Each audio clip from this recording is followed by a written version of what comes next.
removed from the consent agenda since the docket was published, so we won't have the minutes from June 6th or either of the Driscoll contract amendments. We do have the 3 Pierce contract amendments. Does anybody have questions on those?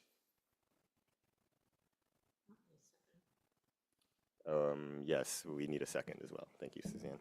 Suzanne seconds. Any questions on the Pierce contract amendments? If not, we can move to a vote. Carolyn? Yes. Sarah? Yes. Suzanne? Yes. Helen? Yes. Val? Move on to Steve Abstain. and Mariah. Yes. And Val, are you there? Okay, and the chair votes yes. Very good. That brings us to a happy event. We can welcome our incoming student representative, Kiran Bhatia. You have a very tough act to follow in Laura Clevis. So what I know about you before having met you is that you are a star tennis player, that you've been on the student council and the legislature at BHS, that you write for the Cypress and have been a Whipple writing fellow. And a little bit about the process by which you were selected. So each of the roughly 10 candidates submitted a written statement and then gave a speech in front of the student council, which then selected you. So we're very glad to have you here. Yeah, would you like to introduce yourself? My name is Kiran Bhatia. I'm a junior, basically a senior, just one more day of junior year. Like you mentioned, I've been on the Brookline High School Student Council and Legislature for 3 years. I've written for the Cypress, and I do play for both the squash and the tennis teams at my high school. I'm truly honored to be here.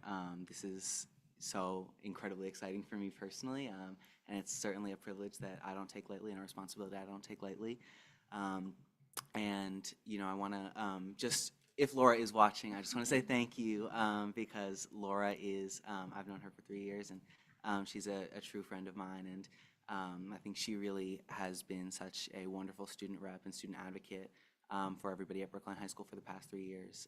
And so it will be a tough act to follow, but I'm very excited to be here, and I'm very honored to be with you all today. Well, welcome. Yeah, great to have you here. And we understand that you have a biology final tomorrow, so we'll not be offended if you don't stay to the end of this meeting. Yeah, I just wanted to ask, with all the things you're doing, how do you have enough time to do everything? Well, I think that, you know, this year, especially junior year, all-nighters have become a little bit of a staple. You know, you could say for better or for worse, most likely for worse, but you know, I think that really have had to use all 24 hours in the day sometimes. So. All right, welcome. This brings us to our superintendent's report. Dr. Guillory.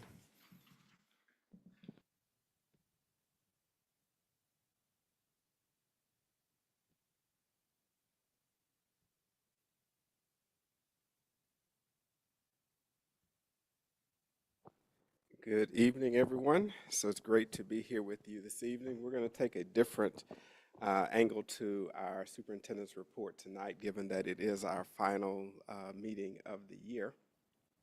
So what we're going to do is offer closing remarks or summations for the year and do that pictorially.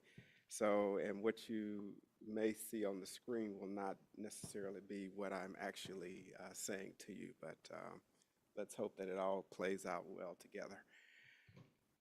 Uh-oh, and that didn't happen.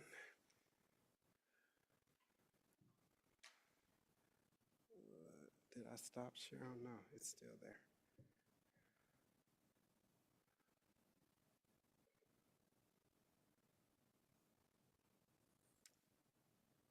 Give me just a second because I just did something. I think I paused my screen somehow.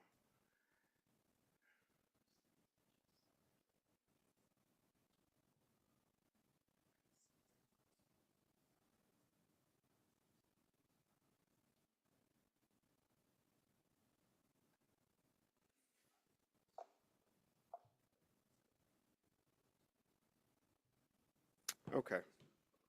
So as we gather for our final regular school committee meeting of the 23-24 school year, I am filled with pride and gratitude. It has been a remarkable year of achievements, collective effort, and tremendous growth, all of which have contributed to making this school year a tremendous success. It would be impossible to enumerate all of our successes as well as opportunities to strengthen our system, but as I share these remarks tonight, we'll also share a few images that will be captured, that will be reflective of the year. Firstly, I want to extend a Texas-sized thank you to all of our extraordinary faculty and staff. Your commitment to excellence in education and a belief in our children, your passion for teaching, and your relentless pursuit of creating an enriching and supportive environment for all of our students have been nothing short of awesome. You have navigated the challenges of this year with grace, courage, and resilience, ensuring that all of our students receive the highest quality education regardless of the circumstances. Thank you for your innovation in the classroom, your adaptability in the face of change and challenge, as well as your relentless efforts to inspire and nurture our students. I have enjoyed seeing your creativity in lesson planning, your dedication to fostering critical thinking, and your ability to make learning an engaging and dynamic experience have not gone unnoticed. I am profoundly grateful for your unwavering commitment. From our bus drivers who safely transport our students each day, to our custodians who maintain a clean environment, to our nurses who keep the campuses healthy, to our food services team that provides nutritious meals to our students, to our counselors, student services support staff, to our administrative staff, and our school and district administrators, and all of our amazing employees who ensure the smooth operation of our schools. Each of you plays a vital role in our success. Your hard work, often behind the scenes, is fundamental to creating an environment where students can thrive. Thank you for your steadfast dedication and for always going above and beyond. To our parents, guardians, caregivers, your partnership and support are also invaluable. You entrust us with your most precious gifts, your children, and we do not take that responsibility lightly. Your involvement in your children's education, whether through volunteering, attending school events, supporting homework, or projects at home, greatly enhances their learning experience. Thank you for being our collaborators in this educational journey and for fostering a strong community around our schools. Thank you to our community contributors, volunteers, town partners, and school committee for your unwavering support of our students and schools. We appreciate your continuous investment in ensuring that our schools are the very best. And now to our incredible students. You are the reason we are here, the reason we strive to do our best each and every day. Your curiosity, enthusiasm, and determination are the driving force behind our efforts. You have faced a year of challenges and changes with remarkable resilience and adaptability. Whether you excelled in academics, shown your athletic abilities on the sports field, dazzled us with your artistic talents, or displayed leadership in your school community, each of you has contributed to the vibrant fabric of our school district. We are immensely proud of your achievements and look forward to all you will accomplish in the future. As we reflect on this past year, we also look forward with hopeful and optimistic eyes to the upcoming year. We have built a stronger foundation this year, and our plans for the future are ambitious and exciting.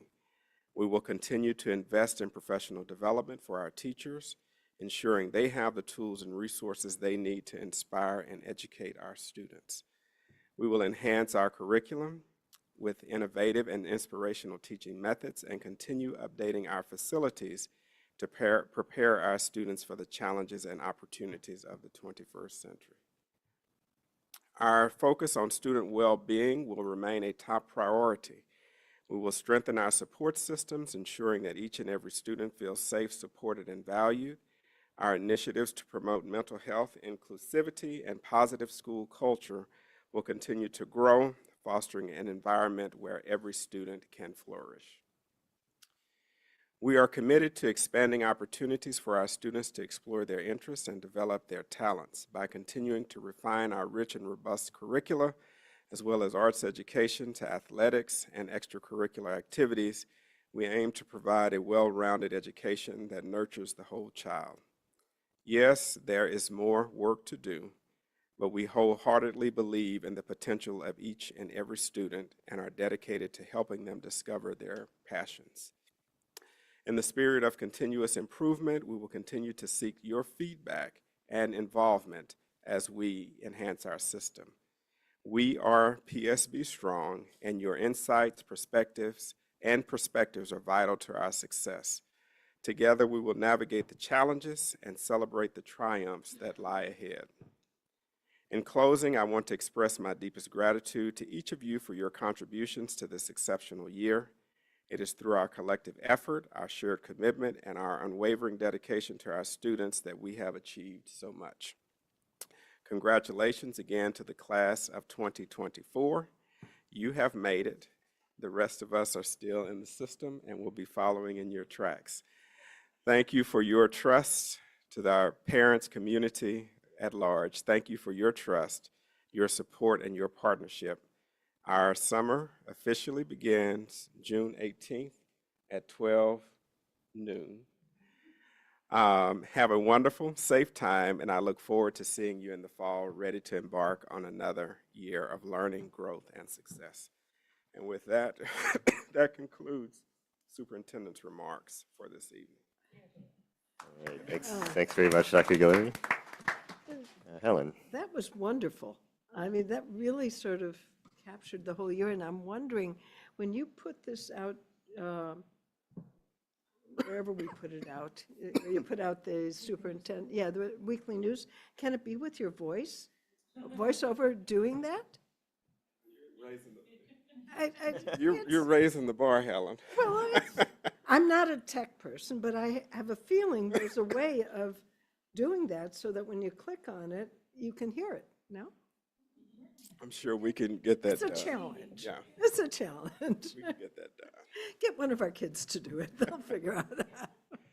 All right, are there any other school committee members who'd like to comment or ask anything? All right, seeing no one, we can move on to public comment. We have 4 people signed up for public comment today. The first who said she would be in person, but I don't think I see her in the room, is Shenandoah Pond. Oh, okay. We moved things along. All right. Well, let's proceed, and if she joins later, we can always slot her in. So next up, we have Ayla Sanchez. Floor is yours for 3 minutes.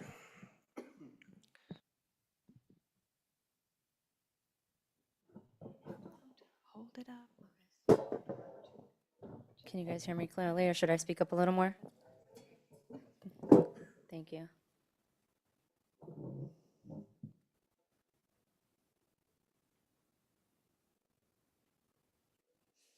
I was gonna say, I'm like waiting for the mark. Good evening, my name is Ayla Sanchez. I was raised in Brookline, went to Brookline High, and I went to Edward Devotion School. I have a little sister. We share an age difference of 14 years. She's currently attending BHS. She's a sophomore. I did reach out to some of the committee members. Thank you for those who replied. I appreciate it. I am speaking on behalf of her, but not just her, because I realize that there's a concern amongst the students of color in particular, and probably not just only the students of color, but also people with disabilities or any other thing that may make them different. Brookline High now, or Brookline now, is not the Brookline that I remember it to be. It seems like there's a lot more bullying that's happening, and as I've recently learned, because I've attended 2 of her meetings with my mother and her dean, the systems that are in place right now are not working. It was welcoming to come in and hear Superintendent Linus say that mental health and the safety of the students is priority. And the safety is definitely one of the students' civil rights, which kind of isn't working right now. It's not being protected. And so just hoping that there can be conversation, hope to meet with some of you in person on what we can do, because the systems right now kind of give a little bit more leniency to the students who are maybe need more support, needs more support from parents, more support at home. Obviously, a lot of it starts from home.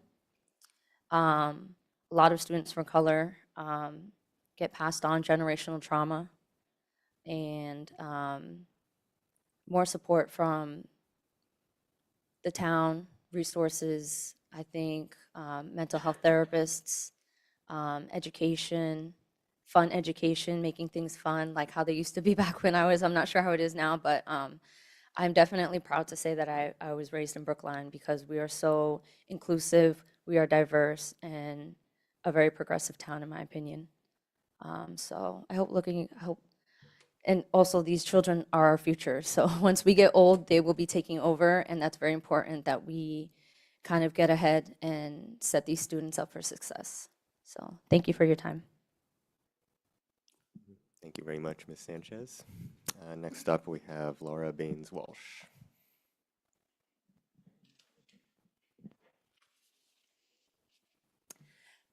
Hello, my name is Dr. Laura Baines-Walsh. I'm a town meeting member from Precinct 16, a teacher, although not in Brookline, and a proud parent of a current 6th and 4th grader at the Baker School.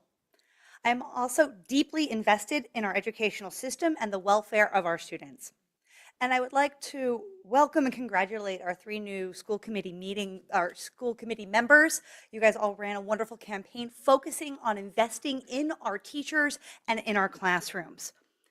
I'm here because I have questions about next year, and specifically how they impact the 7th grade at Baker, the class of 2030. I understand that for the 2nd year in a row, the class of 2030 at Baker will be packed into 3 sections and deprived of a content teacher. This year, they did not have an ELA teacher. And yet again, next year, it looks like we are going to be down in 3 sections with only 3 content specialists and missing a core teacher. Like I said, am a history teacher. And I have taught middle school. And I can tell you that I am a really good history teacher. And I would be adequate at best as an ELA teacher. Teaching history, which is my specialty, is not the same as teaching math, science, or ELA. If we are going to set up our students with a foundation to succeed, that means investing in content specialists and not depriving the same students again and again of having content specialists. They need to do this. They need those teachers. I voted for a budget override because we were promised that by raising our own taxes, we would address the budget shortfalls and ensure adequate staffing to meet the needs of our students. The 7th grade at Baker next year is projected to be 66 students, and that is before 250 apartments come online this summer at Hancock Village. However, at Lawrence, where there's a projection of 68 7th graders, they are going to be in 4 sections. This is a lack of parity and equity, and it is highly problematic. This is setting up the class of 2030 at Baker to be in a position where one day they will not be adequately prepared for high school, despite the best efforts of their teachers. This is in addition to the fact that the current 8th grade class at Baker also lacked an ELA teacher. We've been having so many conversations about the need to unlevel the 9th grade English class because students are not fully prepared for honors level or even high school work. Would not the best solution to this dilemma be to ensure that every middle school teacher is taught by a qualified ELA teacher? In closing, I would like to know, are there any other schools in Brookline where middle schoolers are being taught core subjects by non-content specialists? And why is Baker 7th grade being forced into 3 sections when similar size grades in other schools are not? Thank you. Thank you, Ms. Baines-Walsh. Next up, we have Julie Jetty. Thank you and good evening. My name is Julie Jetty, and like Dr. Baines Walsh, I am the proud mother of a rising seventh grader at Baker. Unlike her, I am not a doctor, but I'll do my best. So anyway, and I'm here to basically voice the same concerns. When I found out that this year the seventh grade class or the sixth grade class was going to be sort of rotationally taught ELA so that it would be taught by 3 different teachers. I kind of assumed that was some sort of bridge to, a different situation where maybe a core teacher couldn't be hired in time or what have you. So I was really surprised to learn today that this sort of system is going to continue into the 7th grade, this time in social studies. So, now and knowing that this was the way ELA was taught in the 8th grade, I'm also wondering what's going to happen to this class in the 7th grade or in the 8th grade. Is there going to be another class that's kind of rotationally taught, not by core subject teachers? So I went and looked at the enrollment projections for next year that were put out on May 23rd. And it looked to me like this was the only 7th grade in town that had more than 60 kids with only 3 sections. So I'm assuming that this sort of arrangement isn't happening elsewhere, but like Laura, I would like to know that. And there's been a lot of conversations for years about the middle school experience in Brookline. So I'm wondering if that is the new middle school experience and we're just early at Baker, or if that's going to continue. And also I would add, and I know this is sort of not something that the district likes to talk about, there are 250 apartments opening at Hancock Village this summer. And so it just seems like a really nonsensical time to me to be down a teacher to start a year, when the class is just bound to get bigger. It certainly isn't going to get smaller. So thank you for your time and good evening. All right, thank you very much, Ms. Jetty. Has our other speaker, Shenandoah Pwan, appeared? Okay, so we do need to move on now to presentations and discussions. Andy, of current Mariah has a issues, and hand the up. first one. Yeah, Mariah's my hand is up. Oh, hi, Mariah. Go ahead, Hi. please. Okay, thank you. Linus, could you clarify something for me? Because the budget this year included a second ELA teacher for the middle school at Baker. So it was a new addition. There was one before and it included 2. Is there something that has changed that middle school ELA position is no longer included? And how does going from 1 to 2, I thought that was meant to address the issue that is being raised tonight. Yeah, I don't think that was the case. Jody, do you have any more details on that one? I know we did add, as you're saying, a unit to Baker for that, but yeah, it's labeled in the know- budget, middle school ELA teacher. Mariah, I believe what we are trying to hire for right now is a 0.5 ELA teacher and a 0.5 history teacher, a 0.5 social studies teacher. So we're looking for somebody with the humanities license. Okay, that's not what was in the budget. All right, Sarah. Seeing that we started down this road, do you mind answering the question that the 2 of our commenters from public comment asked us? Because we have had other middle school teachers teach out of their subject area. So is anybody prepared to answer that tonight?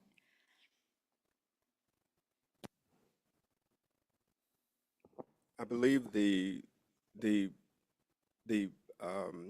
highly qualified portion allows teachers to teach 1 out of their certification area.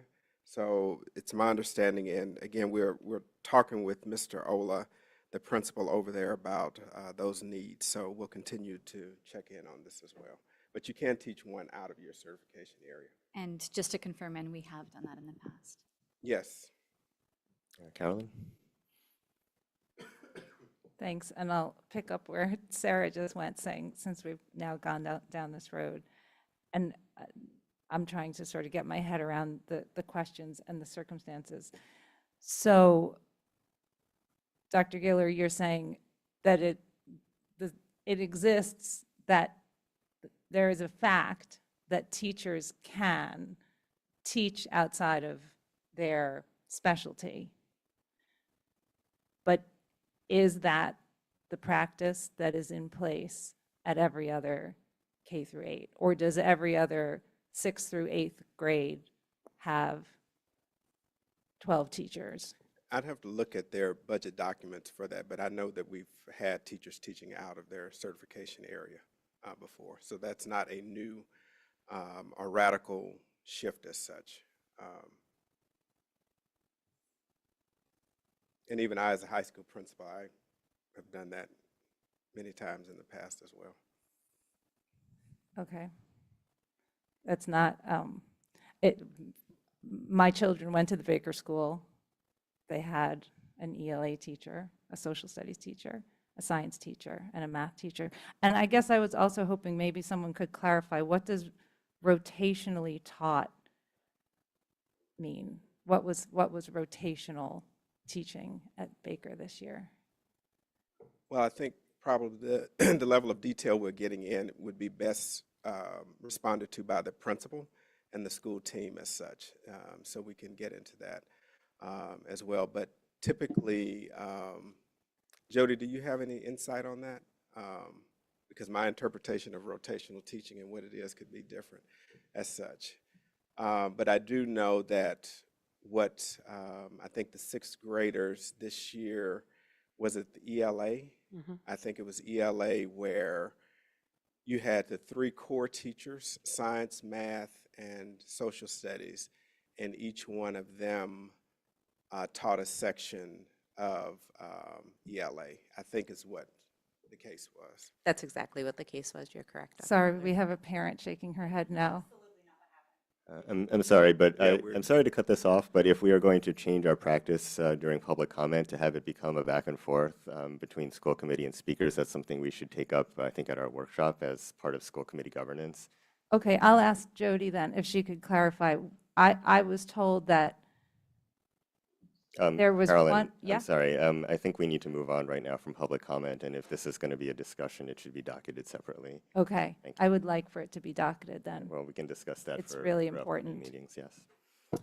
All right, so this brings us to presentations and discussions of current issues. We start with the district literacy plan with Deputy Superintendent Fortuna and Senior Director Herman.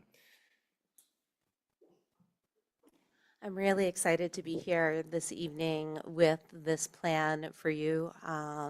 We've been, as you know, literacy has been a focus of ours for this year. And we are going to talk a little bit about the timeline for our plan adoption. We have Kristen Gray with us, who is our interim coordinator of English language arts for K-8. And Kristen and Michelle are going to be doing the majority of the talking, so you don't have to hear my voice, and we'll take questions at the end of the presentation.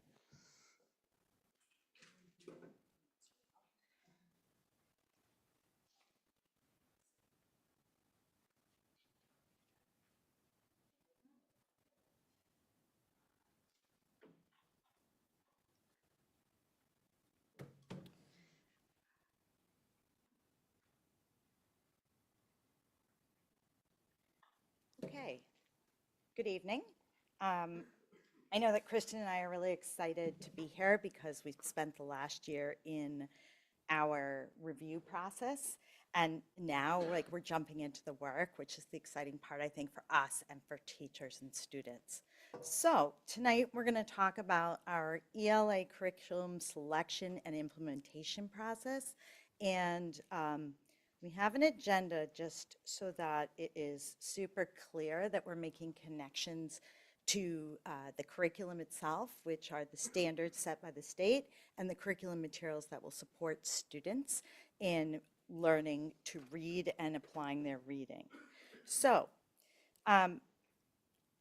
basically, we are going to highlight the alignment to the strategic plan and the K-12 literacy review, because we want to make sure that it's really clear that this is not something added or something additional, but that it's actually from the research we've done within the district and the plan we've set, that they're very much aligned. We are also going to look at the focus of Tier 1 instruction, and we'll talk more about what that means, but that the focus of this work right now is for Tier 1. We're also going to review the draft model of literacy, of what we think literacy should look like, and we're not going to go too much into detail on that tonight, but I want to make sure that you see that, and then outline the steps for aligning materials, for getting those materials that we've been talking about that align to both our district vision and the address what we learned in the review and also meet the model. So I'm going to move on. I brought up your mission and vision that you voted very recently, and it's a reminder of all students. And so I did underline all students, and because normally when we're talking about all students, it's with a lens of students whose needs we're not meeting, who have challenges, but our definition is really about students who have needs on about any kind of need. So if they need to be challenged, or if they are challenged by content, that we are providing instruction that supports all students, and that's our definition of all. And so wanted to make sure that you knew that we were looking at that as we move along. The other thing that really stood out to us is this idea around joy and learning and how important that is, especially with reading, because as we look at reading right now, reading is becoming the knowledge, the way that students gain knowledge. And we are going to be looking at a knowledge-based reading program so that we're thinking, and Kristen's going to talk more about what that is, but we want to make sure that we're building all students' background knowledge. In addition, we want students to be happy, and we want them to feel accomplished, and we want them to enjoy what they're doing, because when students are enjoying what they're doing, teachers are also enjoying what they're doing. So I think it's really important for us to make sure that that is a key piece, and that came out in the way we look at curriculum materials as well. And then finally, thinking about the excellence in teaching, we have excellent teachers. One of the things that stood out for me here is the idea of the professional community. And right now, because of our different practices, it's hard to build the professional community when people are coming from different experiences. And this is going to be a way to make that professional community super strong and hopefully be more supportive of teaching and teachers. So I'm going to move into this idea about the alignment to the strategic plan and the literacy review. This is kind of a document that we've been using in the backside. Jody created it, it was great. And to kind of look at, like, what are we doing and how are we making sure that we're meeting the objectives of the strategic plan?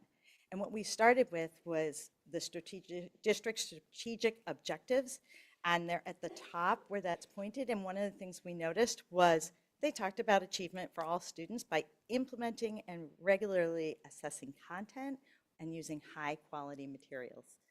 Well, that's exactly the recommendation that came out of the literacy review, and the literacy review really provided us with the steps to get there. And so that work was already set up for us by having that review done and having you vote in our new strategic plan. So we're going to focus in on two of the major literacy recommendations that came out of the strategic plan that are really important around instruction and lead to this work that we're doing around materials adoption. The first is one of the literacy review gave us feedback in multiple areas, and we talked about that, I think, the last time we were here, where we talked about the idea that it was around leadership, tiered instruction, professional development, assessment, and family engagement.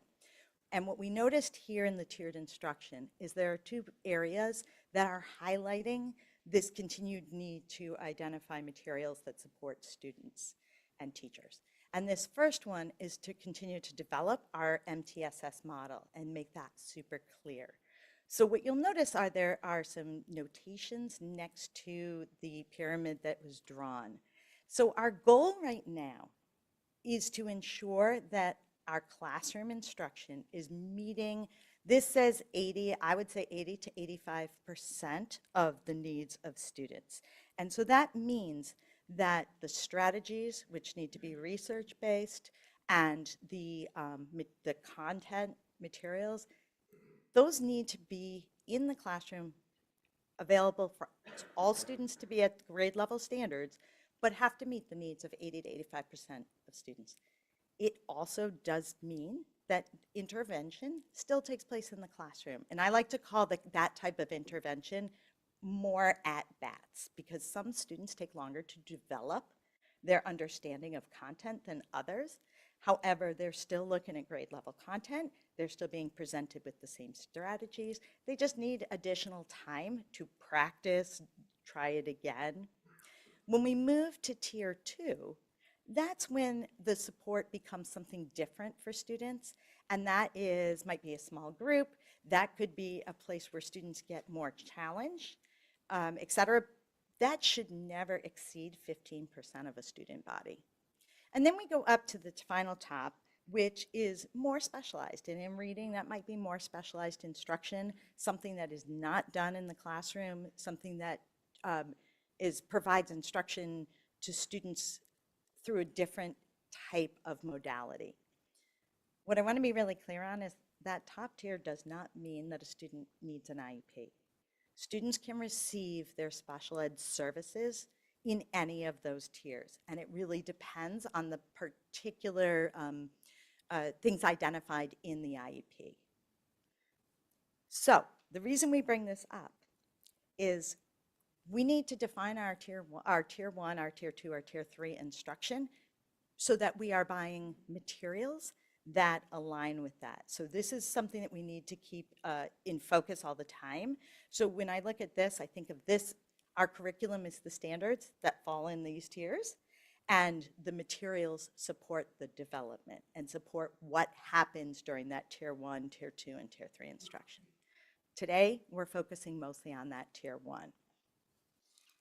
The next piece is this idea of an instructional model, because to deliver that tier 1 instruction, you need to know the how. And so Michelle? we are, yes. Can I just a clarification question? These Sure. literacy review recommendations, are they coming out of the needs assessment, or are they coming out of the roadmap? Or is this another The needs assessment drove the roadmap. So what we did with the needs assessment is we narrowed things to create the roadmap, because the needs assessment gave us way too many recommendations. No, I know And these specific recommendations that we're looking at right now, Yeah. where Yep. are they coming from? They're both in the needs assessment and the roadmap. They're the exact language that we pulled out of the needs assessment. Okay, thanks, Michelle. Yep. So the next piece is part of that, part of developing that MTSS is to develop that model of instruction and what it should look like. So we've been playing with the draft. We showed it, I think subcommittee saw it several weeks ago. We are in the midst of sharing it around the district. We will continue to do that for feedback, work with our principals, do some independent work with them to have them sit and tell us, you know, how does this look in your building? And it hits two things. On the left side in that long column, it talks about what we value as an instructional model. What do we expect from students? And when we look at that other piece, it talks about the steps that we use to get there. And so as we're looking at curriculum materials, they also have to align to this. If we say this is what's important to us about instruction and we look at curriculum materials that don't align to it, then we're gonna have a mismatch. So we wanna make sure that all of this aligns. So again, we start with the strategic plan and our goal there. We are developing our MTSS. We are moving through what that would look like. And then shortly, I'm gonna pass it to Kristen, who's gonna talk about the how. Do you need that bigger, Andy? I'll share the document. Yeah, nope, I know it was. I tried. So I will make it bigger. I will send you a bigger copy. But what you'll see to orient you to it is that it talks, and the other thing I think that's really important that's in there is it has reading, it has writing, it has habits of learners. So what makes a student, so like when I think about it, like reading, writing, speaking skills, those are all part of what we're talking about. But we also want the habits of learning, which include that joy and curiosity. And we want to make sure that that's held onto. So I will send that to you, and you'll have a better understanding.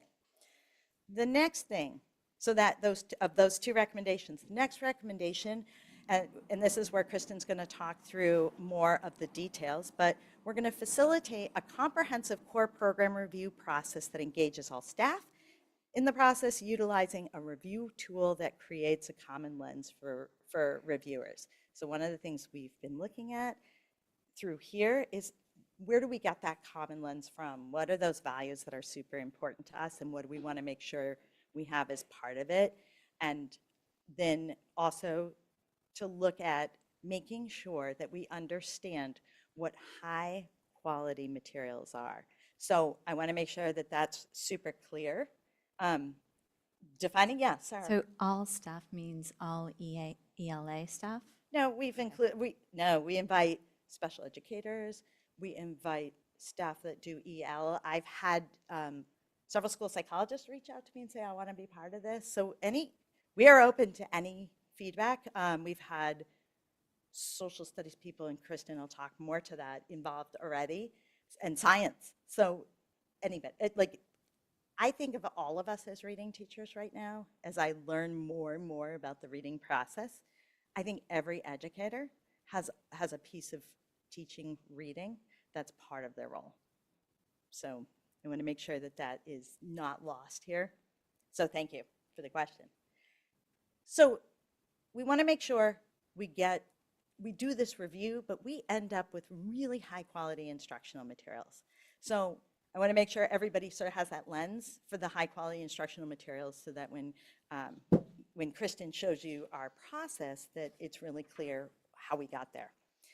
We want to make sure that there's a coherent sequence of lessons that are aligned to grade level standards. So that means as you look at a standard tells you what a student should be able to know and do, and the skills. We need lessons that build that for a student. So we want to make sure that those lessons start with where a student is at and build to where they are, I don't like the word proficient, but they are proficient in the standard. They need to be research-based strategies. So there is a whole bundle of research, and I've heard us talking things about science of reading. There's a whole bundle of research that really does highlight strategies that get at all students and that are inclusive of all students. The content needs to be engaging. We need to have that joy there. And then it also needs to be relevant to our student population. It can't be, I always have this classic example, and I'm embarrassed to share it in public, but I will as a teacher, because my aha moment has been recent. My first teaching job was in rural Pennsylvania, and my students were 60% Mexican migrant students that worked on mushrooms. Their families worked on the mushroom farms. And we did a really great unit on the Japanese internment, literature from the Japanese internment. It was completely meaningless for them. And so they learned this great part of history, but it wasn't the right content to engage that group of students in. So when we think about our student population, we have to ensure that we are representing their stories. And then I think the other piece here is the research, and again, you probably cannot see this, but the research about high quality materials. So when we have high quality materials, students tend to get almost a half a year of better instruction in terms of more learning. And that's a pretty big percentage. And then the other piece is that we talk about giving quality scaffolds to students. We also have to provide teachers with quality scaffolds so that they are not having to make up everything on their own and do their own research. And so if we provide those scaffolds for teachers, even people who are brand new prove to have better, brand new teachers prove to have better outcomes because they have that material. And so the research around having these high quality materials is just as important as what a high quality, the content that we want to put into it. So I am going to pass this on to Kristen because she's going to talk about the importance of the strategy that we are using to get to the identification of those high qualities. Hi, everybody. And I don't know if anybody, I'm coming from home, so I guess I can see everybody now with like in the group. But if anybody's on Zoom, if you feel comfortable putting your video on, that's great because I love seeing people, even though I'm not there. I have no kids home tonight, so it's all good. Hi, Stephen. So I'm going to talk a little bit about I'll start off with the highlights from DESE and some of our work that we've done so far. We are partnering with them, and I've been connecting with a lot of my counterparts in different districts across the state.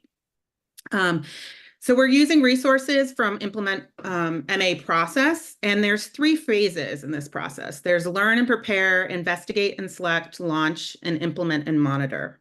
So our current status is we're really in the learn and prepare phase, which sets the stage for successful selection and implementation. And in school year 24-25, we will focus on investigate and select for the first half of the year and move towards the launch phase for the second half of the year. So really, like this year, we've really been trying to build connections with DESE through individualized meetings with the content specialists, particularly with literacy, who direct the curate process and direct the grants division. Last week, Dr. Fortuna shared that PSB was applying for the Massachusetts Tiered Literacy Academy, and we are excited to announce that we were accepted into the academy. I also am attending like an informational session about evaluating and selecting HQIM network. And we also are looking forward for another potential grant. It's pending funding from the Governor's Literacy Launch Initiative, but that additional grant would provide us more funding for professional development and implementation for our newly adopted curriculum. So I'm trying to work it as much as possible to get that, because I think that will be really helpful for us. Okay, you can go to the next slide. Could I Okay. just ask you to say what HQIM is? Oh yeah, it's high quality instructional materials. Thank you. I'm going to use that. So Michelle talked a little bit in the last thing. I'm going to use that because it's a mouthful, but I also might mess up the letters too. So, but I'm going to do my best to keep on track. But yeah, that's what that means. Thank you for asking too, because I can't, again, it's really helpful. Huge, great news about the academy. Yeah, it's great. And I also like if that grant comes out for like implementation and additional funding for implementation, I think that would be perfect too. Okay, so I'm going to move on to the mass literacy and the 4 instructional shifts. And the Mass Literacy Guide highlights early literacy practices, which are based in evidence from a large body of resource. And this resource outlines 4 main shifts seen here that from outdated practices to evidence-based practices in early literacy. So shift 1 is provide explicit systematic instruction and foundational skills to every child. Shift 2 is to build comprehension by engaging all students in discussion of complex knowledge-rich text sets. Shift 3 is use small group reading time to target foundational skills or develop comprehension using complex text. And shift 4 is provide time on all components of the core literacy block every day to develop all aspects of literacy. And so I just wanted to define a couple things from these shifts and what they mean. So a complex text has 3 dimensions: quantitative, qualitative, and reader and task considerations. The quantitative factors includes things such as word length, frequency, and sentence length. The qualitative factors include things such as text structure, language and clarity, and conventions and levels of meaning. And the reader and task includes factors such as reader's background, motivation, knowledge of the topic, as well as the tasks and purpose and complexity. But overall, complex text offers opportunities to develop academic language and acquire knowledge about the world. And the other thing that One of our members has a question, if you don't mind. sure. Thanks. Who is this? Sorry, can you just tell me This your is name so I Cara- can call you? Yep, this is Carolyn Thal. Hi, Carolyn. How are you? So can you just, when you're saying early literacy, is that K through, like, 3. pretend I'm not a literacy specialist. Kindergarten through 3rd grade. Okay, perfect. Thank you. Yep. Any other questions? All right, so I'm going to talk a little bit about the core literacy block. So what that has 3 main components: foundational skills, engaging with complex text, writing, and then of course we always have oral language, which is the foundation of all literacy learning, and it's embedded throughout the 3 components. Okay, you can move on to the next slide. Okay, so I included this visual one because I really think it's great how it has both the simple view of reading and Scarborough's reading rope together, and how you can kind of see how the 2 areas. So if you see the language comprehension in the simple view of reading, Scarborough's reading rope includes, background knowledge, vocabulary, language structures, verbal reasoning, and literacy knowledge. And the word recognition includes phonological awareness, decoding, and sight recognition. So these 2 areas really work together, language comprehension and word recognition, to build the skills necessary to read and comprehend. So over the past couple of years, we focused a lot on word recognition. We're using a systematic, explicit approach with Foundations and Hegarty, which focuses on the phonological awareness and decoding and sight recognition, along with purchasing a lot of decodables to support and reinforce those skills that they're learning. And we want to make sure that we're also providing evidence-based instruction for language comprehension. Looking deeper into the HQIMs and selecting an updated curriculum will allow us to focus both on language comprehension and word recognition. And the knowledge building curriculum will allow us to have consistency across the district for our topics of study at a deeper level and the use of complex text. You can switch it. Thank you. Okay, so I'm going to go over what our goals were for this school year. And you'll see that these are written in the past tense, but I'm going to talk with what we've done so far. So in our school year, we're going to 23-24, we wanted to begin the ELA selection process. And our goal was to develop an instructional vision and establish district priorities to guide our work. That is in progress still, and some of us, but we did use some of the district priorities to establish PSB's criteria when looking at ELA curriculum. Literacy team members will explore the HQIM curriculum that meets expectations on Curate and Ed reports and narrow them down to 3 options. So we met as a team with that included literacy team members and also special educators, the EL director, science and social studies curriculum coordinators were also invited to be a part of the process. And I'm going to speak more about that a little bit later. Okay, so communicate, and we're also going to communicate frequently to inform PSB educators and other stakeholders of the K-8 ELA curriculum selection and implementation plan. And here I've created a slide deck for K-8 staff to share updates about the selection and implementation process. And we developed a Q&A document where folks can continually ask questions about the process so that everybody can look at it. It's like a shared experience, and we want this to be as collaborative as possible. Go ahead. Okay, so DESE identifies materials that have been reviewed by Ed reports as partially or fully aligned to college and career ready standards. And these materials are then reviewed through the Curate process. You can go to the next slide. Thank you. So Curate stands for curriculum ratings by teachers, and these reports are used to identify which evidence-based HQIMs we should be looking at.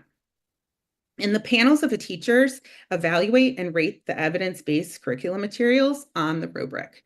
So the rubric is divided into 2 domains for grades, and it goes K through 12. There's actually a separate one, but for 12. But they have all of these consistently across both rubrics. There's a standards alignment criteria, and that looks at text quality and organization, foundational skills in kindergarten through grade 5 only, and classroom task and instruction. And then it also looks at classroom application, which is looks at accessibility for students, usability for teachers, and impact on learning. Okay. So based on Ed Reports and Curate, we developed some criteria for the ELA curriculum based on our district priorities. And so it kind of morphed into a 2-pager thing, but we also put it onto a Google form so folks could put in their input. So the criteria is that we looked at mainly was the organization of the materials. And so like the materials used by the educators, are they user-friendly? Are they clear? Are they well-organized, easy to navigate, et cetera? And the same thing for students. Are they user-friendly?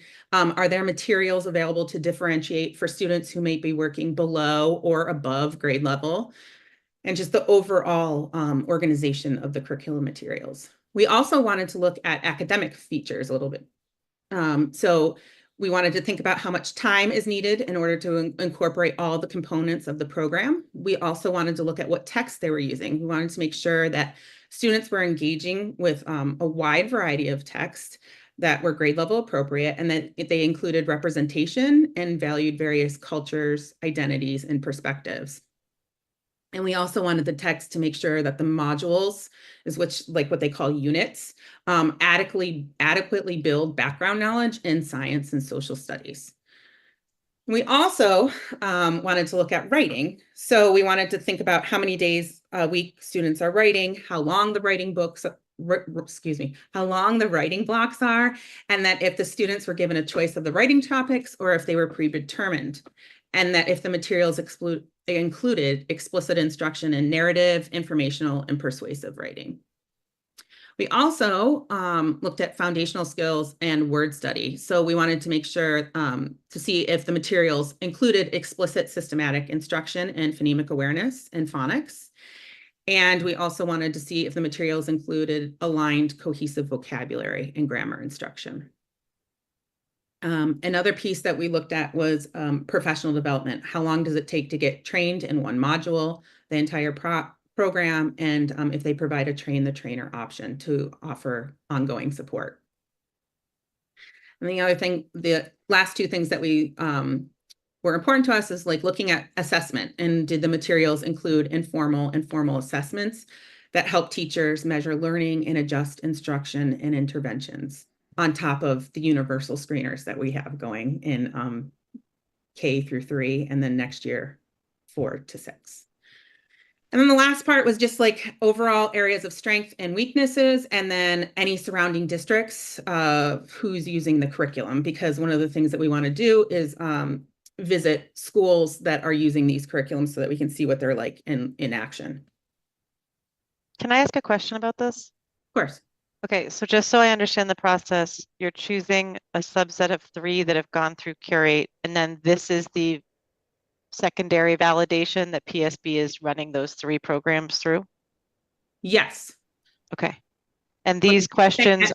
Well, no, a small team. So I'm gonna, you're getting ahead. Oh, sorry. Okay. Good That's question. why I didn't know, I guess. Okay. No, you're totally fine. You're thinking ahead. So I'm going to talk about what our next process was. So this was just kind of like what we looked at as a use for our literacy team.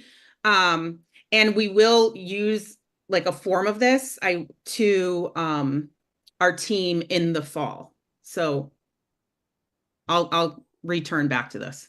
But I wanted to give you we kind of Curate and Ed Reports, they are very extensive and people read through those reports, but then we also wanted to focus in tease out some things.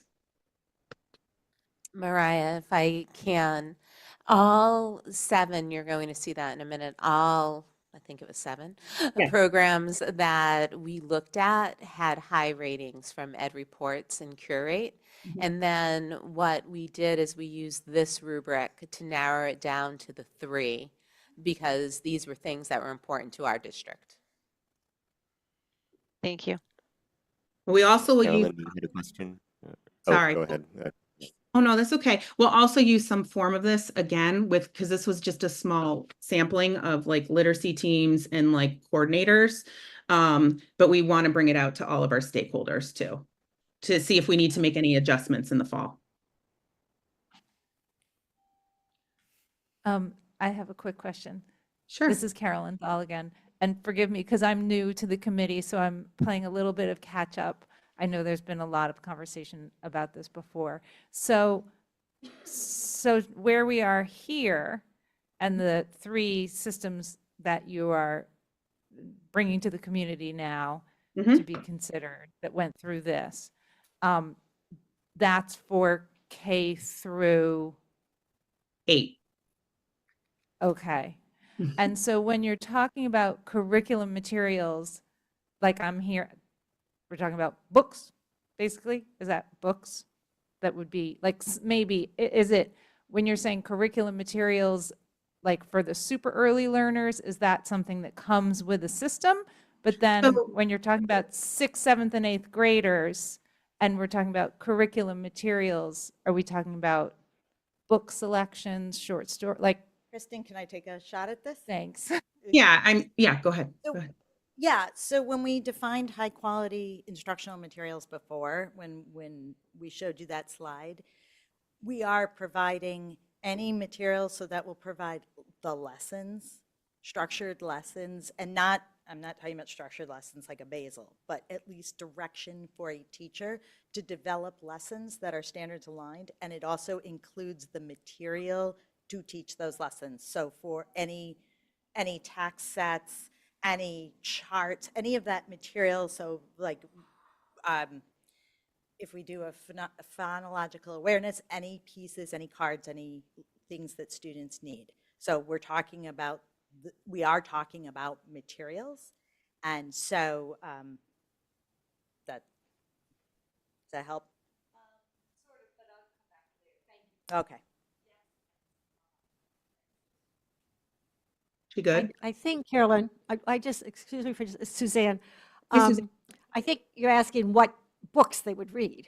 Is that what you're asking?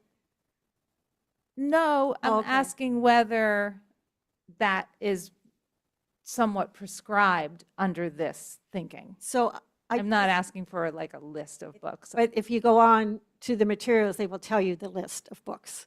So they will have lessons around a list of books, generally. I don't know each of them, but I know a couple of them do that. And there's also choice. And there's choice. We are not, Kristen will talk more to this, but it is not prescribed that at this time, all 3rd graders are going to read X, Y, and Z.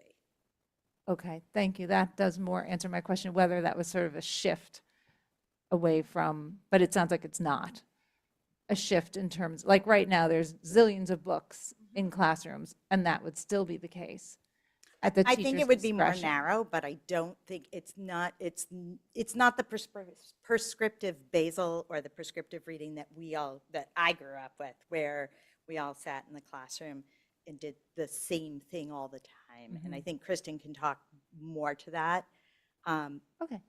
I think one of the things that I did hear the group talk about is we understand our community and our teachers and where they've come from in terms of autonomy, and supporting that, keeping that as part of our lens is important. All right, Kristen, I'm sending it back to you. Okay. Okay. So exploring the ELA curriculum options. So we looked at the following programs based on the reviews from Curate and Ed Reports. We looked at ArtCore, EL Education, Fish Tank ELA, Into Reading and Into Literature, My View and My Perspectives, Wit and Wisdom, Wonders, and Study Sync. And so when you see like the Into Reading, My View, and Wonders was K through 5, and then the Into Literature was the 6 to 8.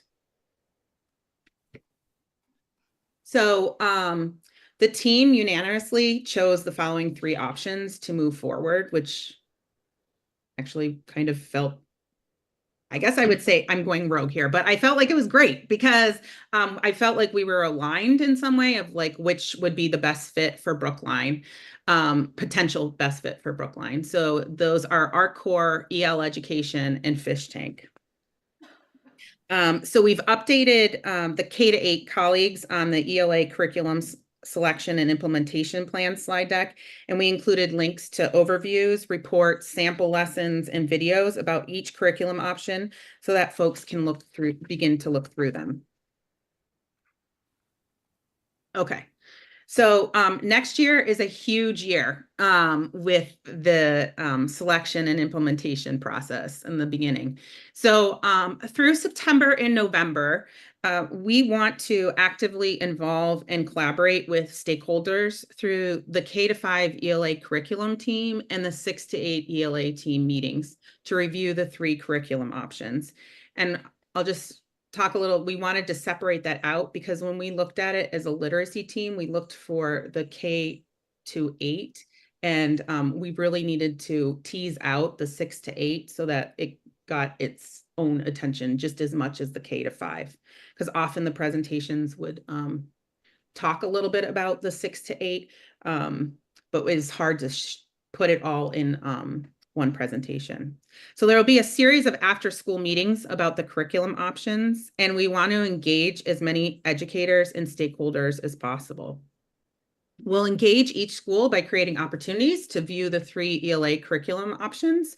We'll visit schools with some print materials and leverage additional opportunities within the school day. And then we'll present OTL with the recommendations based on the feedback from the K-5 ELA curriculum team and the 6 to 8 ELA team. And then we'll present the identified ELA curriculum to you all.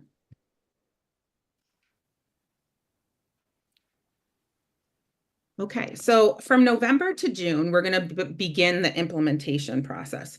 We're going to recruit and identify the K-2 educators to launch the program in each K-8 school.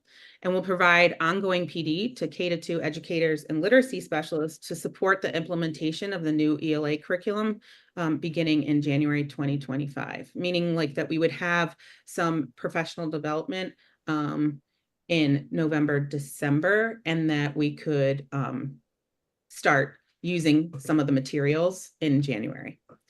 And then we'll identify an implementation process for the 6 to 8 ELA team. We have team meetings, department meetings once a month. So we have them already embedded within our monthly schedule, meeting as a team. So we're going to focus on that for the second half of the year.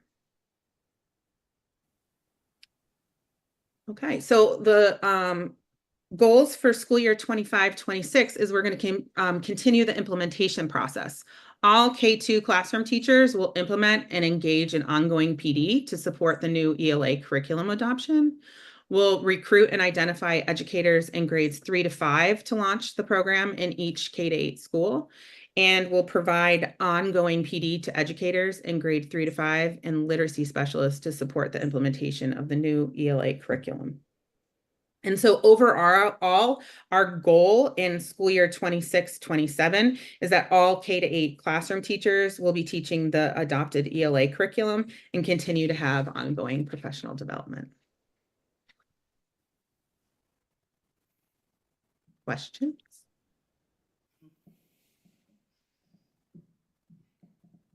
Sarah.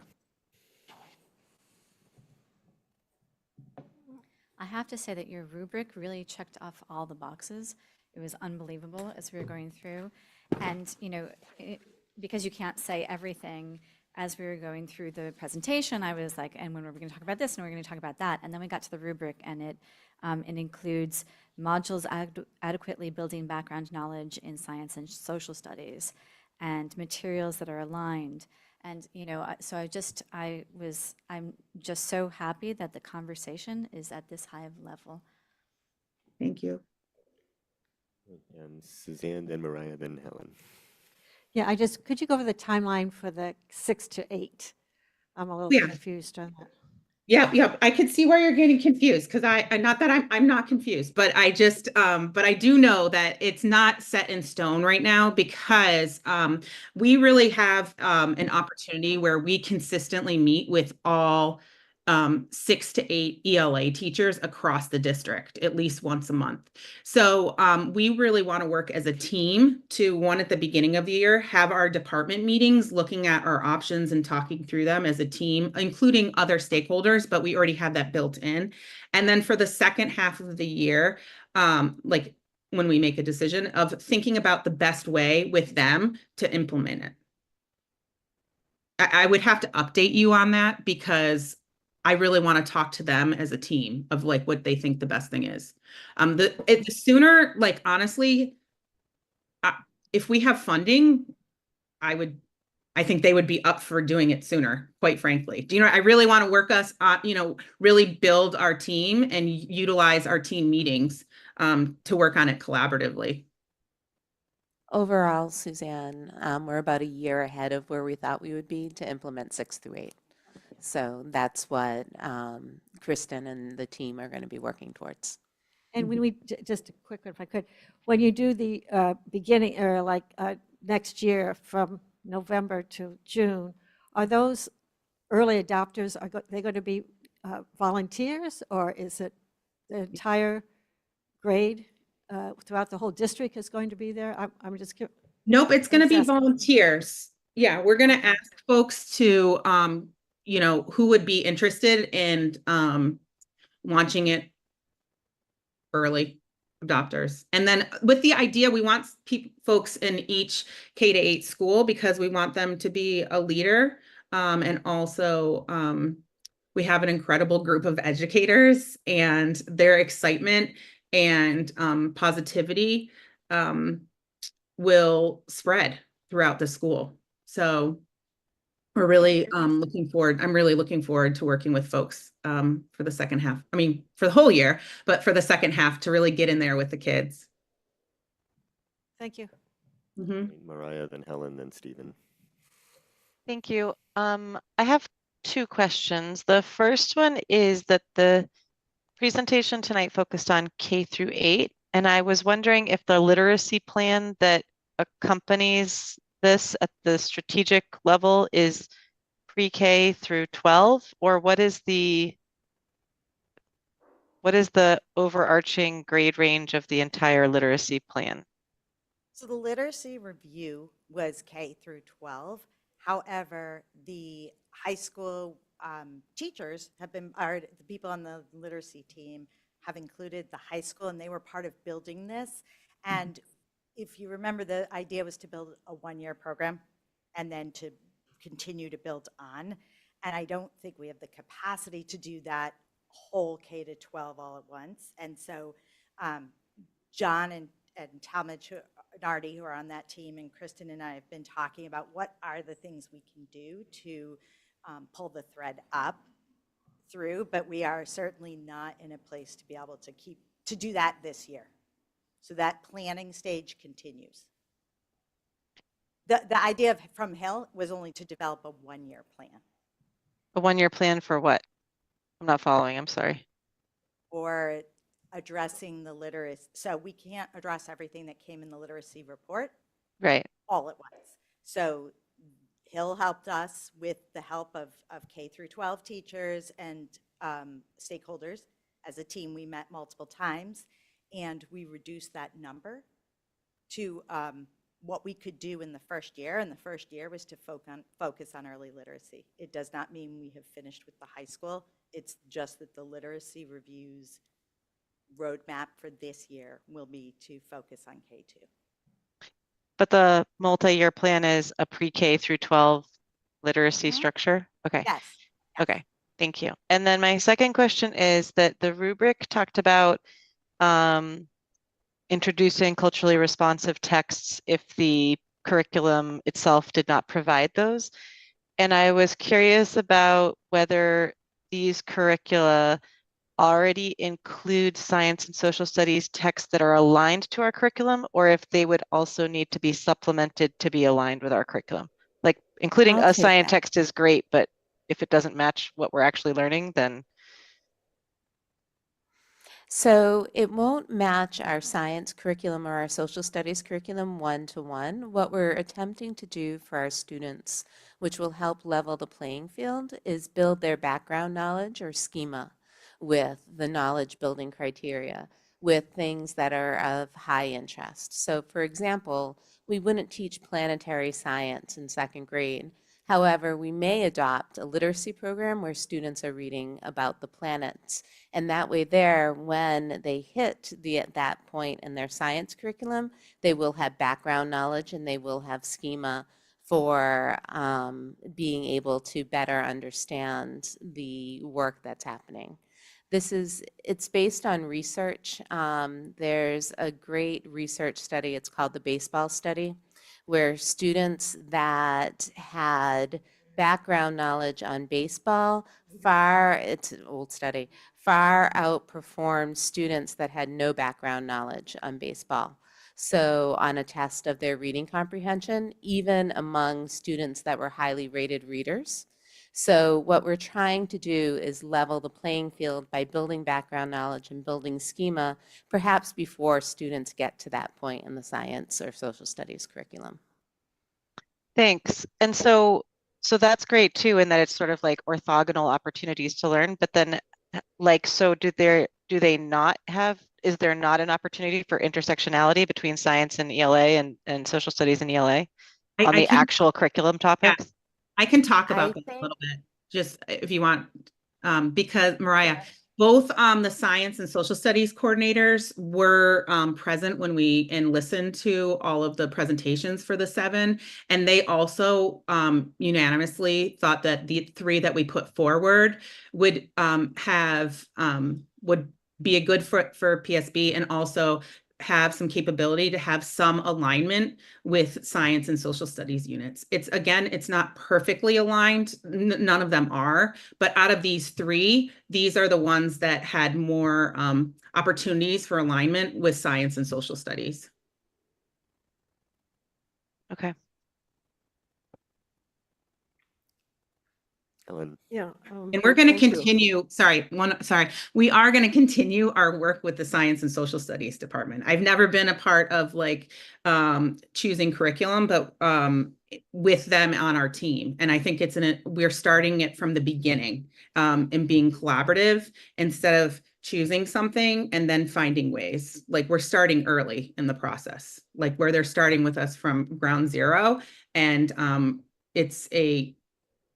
our collaboration is really important because I do know that teachers do want some overlap between the science and that's, I guess my question is, are we going to be intentional about providing additional literacy resources that match the science and social studies curriculum for kids who do want to extend further into that topic and have that opportunity? Yep. So that Many is of, something that Kristen, we're can I going to. answer this, please? Kristen, can I answer this? Sorry. Many of the programs that we're looking at have a wide variety of tech sets, so there will be an opportunity to extend that learning for students. Sorry, it's hard not all Thank being you. in the same room. Helen, now to you. First of all, thank you for this report and for all the hard work you guys have been doing along with the rest of the staff, the teachers, and all that. I'm just trying to get my head around a couple things. One, how will this be different than what we're doing today? And then I'll ask you a second question. I'll take that one too. I think it was Michelle said that we're going to be narrowing what we're doing today. We're going to go from having the gazillion books in a classroom where a 3rd grader in Caroline's room could be having a very different experience than a 3rd grader in Sarah's room, and try to create a 3rd grade Brookline experience for students. That will be one thing that's different. We'll have a core set of texts that we do want everybody reading. It will also be grounded in outcomes and evidence-based reading, which currently we're not doing. exclusively. We're going to move more towards that type of teaching and embody the scientific research on reading and how students develop their reading skills. Okay, thank you. That's helpful.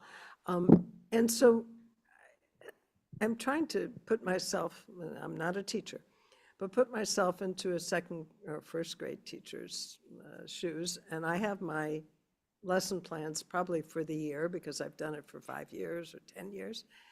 And now in November, I'm going to change that for the rest of the year. Is that what you're? I think like the reason that we talked about the tier 1 instruction first and what makes a good reader and what we want our reading instruction to look like is we're not jumping to professional learning right in a new program. We're beginning by massaging like the audience to look at like what does current literacy instruction look like from a research-based perspective, so that by the time we get to the shift in materials, it's not a new thing to teachers. They will have looked at it, and I believe from the people that have been working on the district literacy team and people who have been reaching out, that we have teachers who are already doing this research and already considering it and already trying it out in practice. So the hope is to have them fully prepared and feel comfortable and then maintain the support. It's not going to be perfect. No, I'm just trying. It's actually the reason we're not starting in September, Helen, is because we want to give teachers a runway where they can learn and plan. And so that the expectation isn't, oh, I'm starting my class, right? I'm welcoming these kindergartners into my room and I'm enacting this new huge curriculum. So it's part of the reason why we're delaying that, so we can do the professional development, we can do the rollout, and we can give teachers the runway that they'll need to do this effectively. Yeah, what worries me is maybe it's the other side, that we need the whole year to do that so that they can start the following year.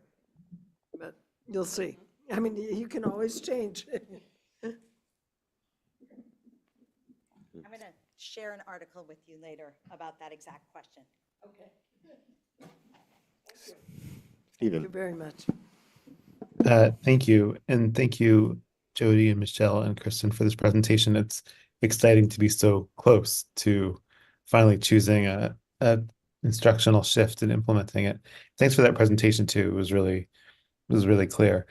A couple of small questions and then just a broader question. So first, I think, Michelle, you referred to a literacy team. I wasn't familiar with that team. What is it?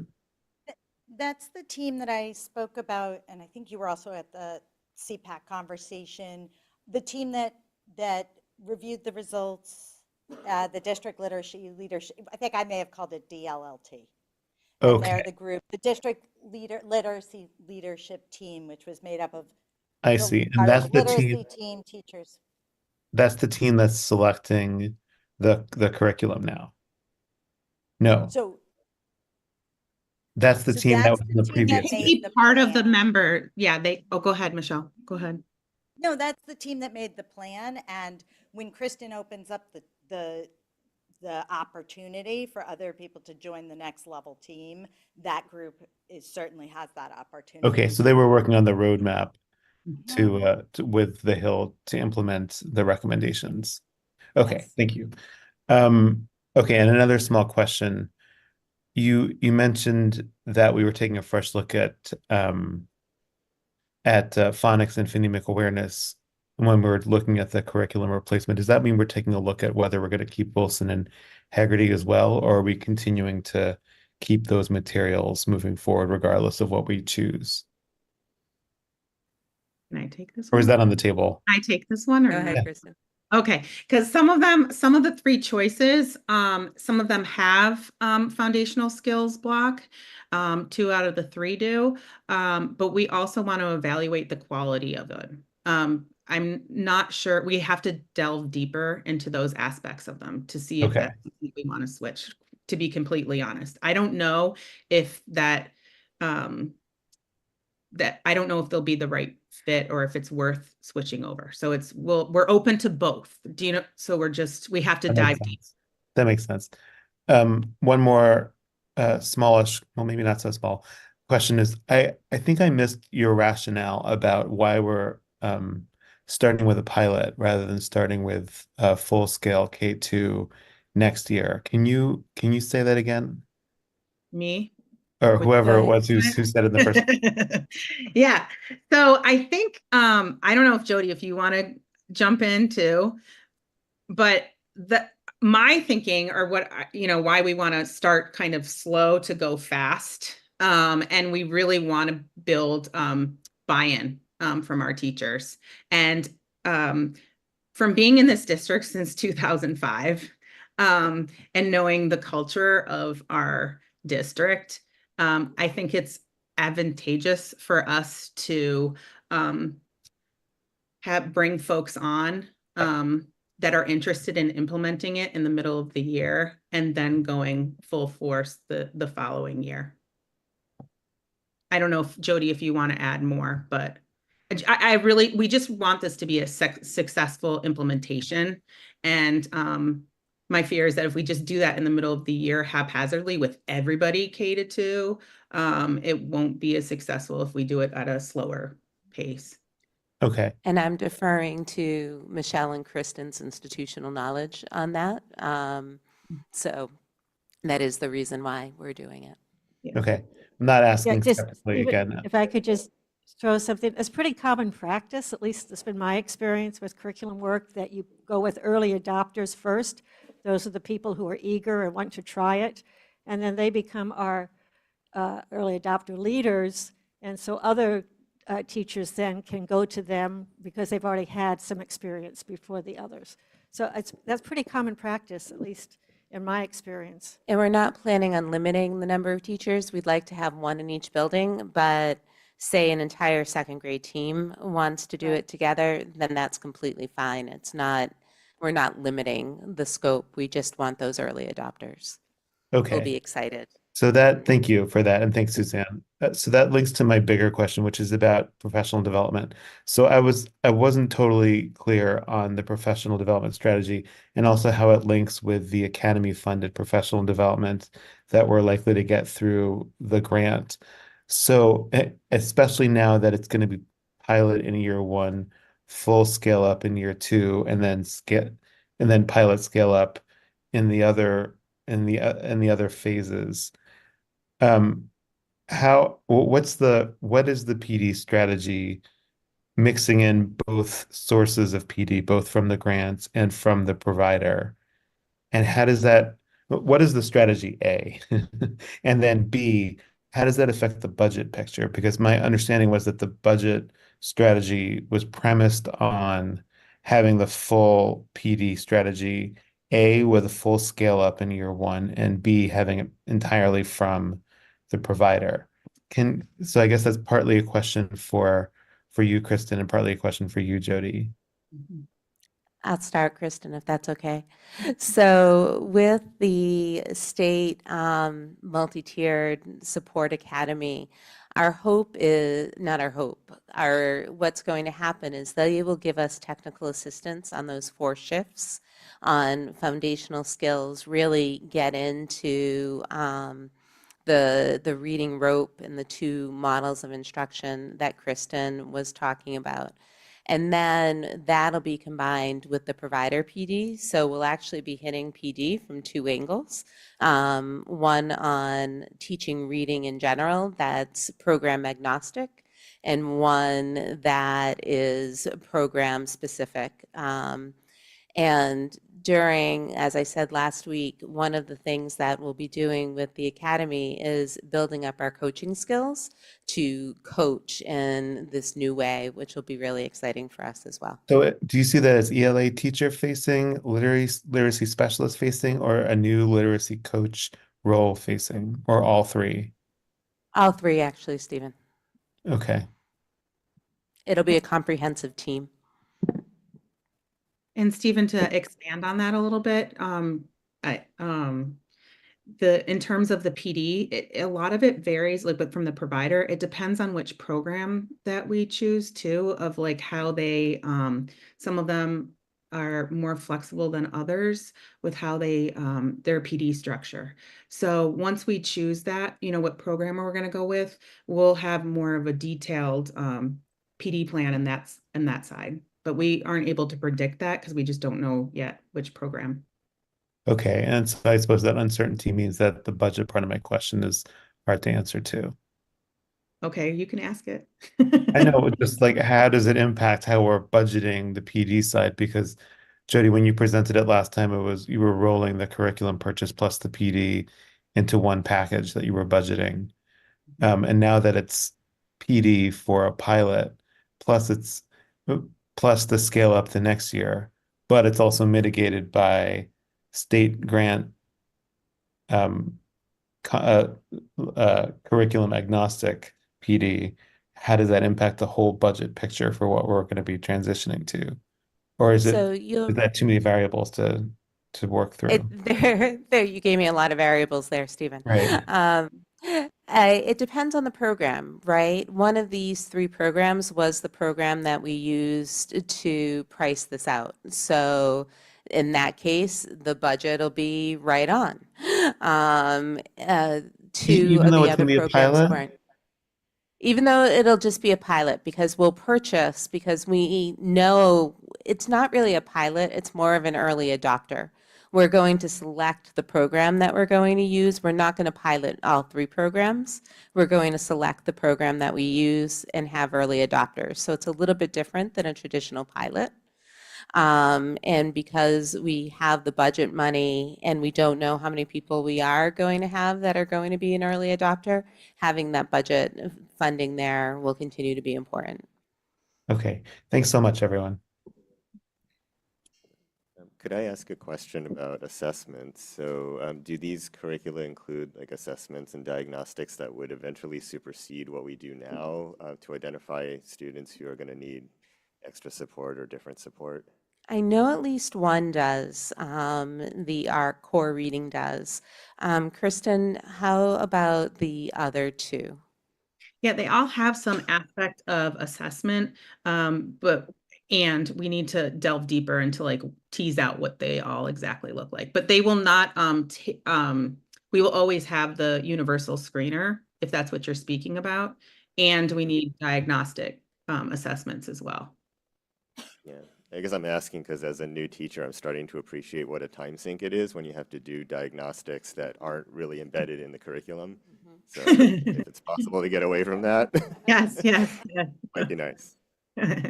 I feel you. And I know a lot of teachers do. Yeah. All right. Oh, Helen, you have a Just question? a quick one, just following up on what you're saying. So I know that we've been talking a lot about, trying to identify children with reading issues and making sure that they're dealt with early on and don't get to high school and still have the same problems. So all of three of these curriculum, well, first of all, the identification happens with the testing that we're doing? The identification of the potential of a reading problem. Right, but once there is the potential, I get that. Yeah. Once there is the potential, I assume we go further to make sure and inform parents that, we're concerned, may not be a concern, but. Yep. Okay. And the state law requires us to, at a certain threshold, to be reaching out to parents and caregivers immediately. So we should be doing that as good practice. Nothing should ever be a surprise. Okay, no, that's really important. I'm glad to hear that. Suzanne? Yeah, so we've been talking a lot about Tier 1 and the new program, what curriculum it might be, but could you talk a little bit about Tier 2 and Tier 3 and how that is connected to a new curriculum, or is it not connected? Could you just kind of weave that for me a little bit? Yeah. I'd be happy to try. So we're focusing a lot on Tier 1 because, again, that's where 80 to 85% of our students should be. So that should be our biggest lever for us. And we believe that once we have a strong Tier 1 program, that both accounts for students that may be struggling and those students that may be advanced, then we can start looking at what Tier 2 looks like. And then the Tier 3 interventions would be far more individualized based on the learning profiles of our students.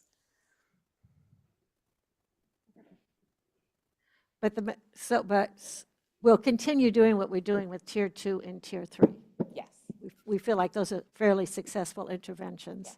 And it's the Tier 1 we're concentrating on with these curriculums. So although I take it that these curriculums probably also have some work around either advancing students who need more advanced work and helping students who need more support. Is that That was one of the things we looked for.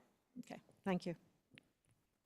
And Suzanne, it's also looking at some of the structure of what's happening in Tier 2 and Tier 3 and how that's applied, so that right now we rely heavily on I just used the nebulous example, a heavy reliance on pull-out model, and then what might be the opportunities to engage that Tier 2 support within the classroom structure as well. So it's not just the material aspect of it, but it's also the structural piece as well. So there's work that's happening in that area too.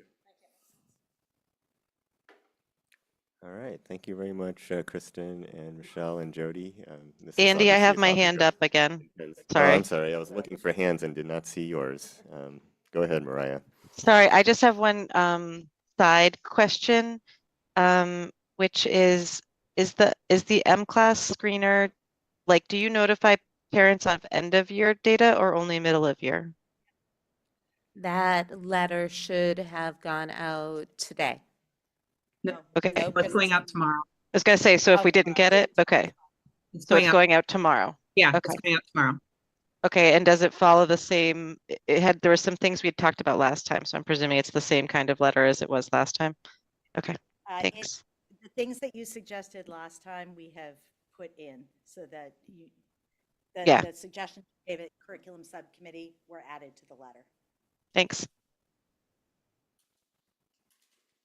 All right, I'd like to thank our presenters for the very clear presentation of process and timeline. I appreciated that. Yeah. All right, before we move to our next agenda item, one of our speakers who had signed up for public comment and wasn't able to be here before is now here. So Ms. Shenandoah Pond, you have the floor for 3 minutes. Thank you so much. Sorry, the BU Bridge Rotary is just like an insane variable. You never know. Will it take 12 minutes? Will it take 45? So I apologize for being a little late. So Shenandoah Pound, I'm on first name basis with most of you at this point, but I'm a Spanish teacher at Runkle for now. And I'm here for, I wrote a thing, I'm not going to entirely read it. World language still doesn't have what it needs in terms of FTE for next year. We've been here many, many times. We had a lengthy presentation that some people, Dr. Guillory saw and some others, we've shared with many of you about the reasons why we need a certain amount of staffing, and eliminating the K-5 program obviously changes the overall total number, but it doesn't eliminate the problems that we've been advocating about for middle school. One of the main issues that we've been having is that middle school world language teachers often are loaded up with extra sections, which adds to their workload and may make doing all these things I'm hearing about, like literacy, that's language, like that's what we do, all the things that I heard presented about, oh, you have to develop phonic awareness and you have to develop schema and you have to build all these things and connect to the population we have. We're doing all of that, and it takes time. And we don't always have a canned curriculum that will meet our needs. So we end up doing a lot of work, and that takes time and thought. And we'd like to be treated similar to our colleagues in other middle school content areas so that we have the time to do that. And also to attend things like special ed consults, which I think, Suzanne, you mentioned at the sub-curriculum committee meeting that you hoped more special ed students would be included in world language. And we hope that too, that is something we want, but I think that also means that we need our world language teachers to be present in the consults where they can learn about the needs that their students have and get updates on them so that the teacher is supported to support that student to succeed. And we're not just throwing a kid in a class with a teacher who hasn't had those updates about what's going on this week, or, things change, and you do need to be up to date on those things. And we want to make sure that all of our world language teachers are included equal to their other colleagues. 7th and 8th grade world language meet every single day. 6th grade is still 3 times a week, which is a lot of student-facing time. So it's very important that these world language teachers be included in that. And in order to achieve that, I've mapped it out 2 ways. We need to get to a minimum of 15.1 FTEs. And then cushier way of 15.9. Why is there that range? 15.1 is the sort of more efficient model of if in a spreadsheet, it works. But we know that schools making schedules, it's often very complex. And sometimes what works in your spreadsheet doesn't actually work when you actually put all the pieces together. They don't run at maximum efficiency. I think we all know that. So having that little bit of wiggle room or landing in that range is going to allow principals the flexibility they need to schedule with what works for their buildings. And just to close, I'm going to give a final plea for a few seconds for our poor one Chinese teacher, Xiaoshui, who is an amazing teacher, and next year will be tasked with 26 unique lessons that she will plan. I'm sorry, I'm going to finish this. I apologize. Every single week with just one prep a day. So that leaves her less than 10 minutes to plan each of her lessons. Just think about that. It's about 8 or 9 minutes. And that doesn't factor in that one of the days, at least, she will actually have to use some of her prep time to travel between 2 schools because she's teaching 3 grade levels of continuing Chinese and 3 grade levels of beginning Chinese. And for next year, those are different tracks because our rising middle schoolers and current middle schoolers have had the K-5 program. In the future, they will eventually come together and be on the same track, but not next year. Right now, 5th graders have had Chinese, so they're going on to a different level. And honestly, I would say it's inhumane to expect her to do that level of work. You need to, at a bare minimum, add a part-time Chinese teacher to our team. I know budgets are tight. I know that you have to pull the money from somewhere. We cannot suffer another year of this. We just cannot. And I'm saying this, I don't know that I'll be returning to Brookline because I know that I feel that my work isn't valued here. So this is my plea for my team that I leave behind. Please, please, please do anything you possibly can to find the FTE that we need. Thank you. Thank you very much, Ms. Pound. That concludes public comment for tonight. And next up, we have Dr. Guillory for an update on the fiscal year 2024 budget. So there hasn't been much shift in the budget since we presented the update last week, but what the administration and finance team are working on is getting the budget submitted to the comptroller's office. That's due tomorrow to actually get the budget over to our town partners. So folks are working hard on that area. And that's all the update that I have right now. Mariah, was there anything else out of finance? I think we covered that in the last meeting, though. I think we did. And on Friday, after school committee took its vote last Thursday, a vote? Did we vote? I feel like we did, but my brain is so foggy right now. But just we got the update of the reduction that had been. We did have some vote. I'm sorry, I can't remember. Oh, it was shifting the vote to the funds. Yeah. the circuit breaker, right? So I updated partners on the town side of the latest numbers, and we've gotten some update on the process by which we will, if we need to request a reserve fund transfer, the process by which that would happen. But it's more or less as we understood it before, and I won't go through the details here. Sorry, Mara, I just have a quick question for you. What's the time frame is there a time limit on when we need to request the transfer by?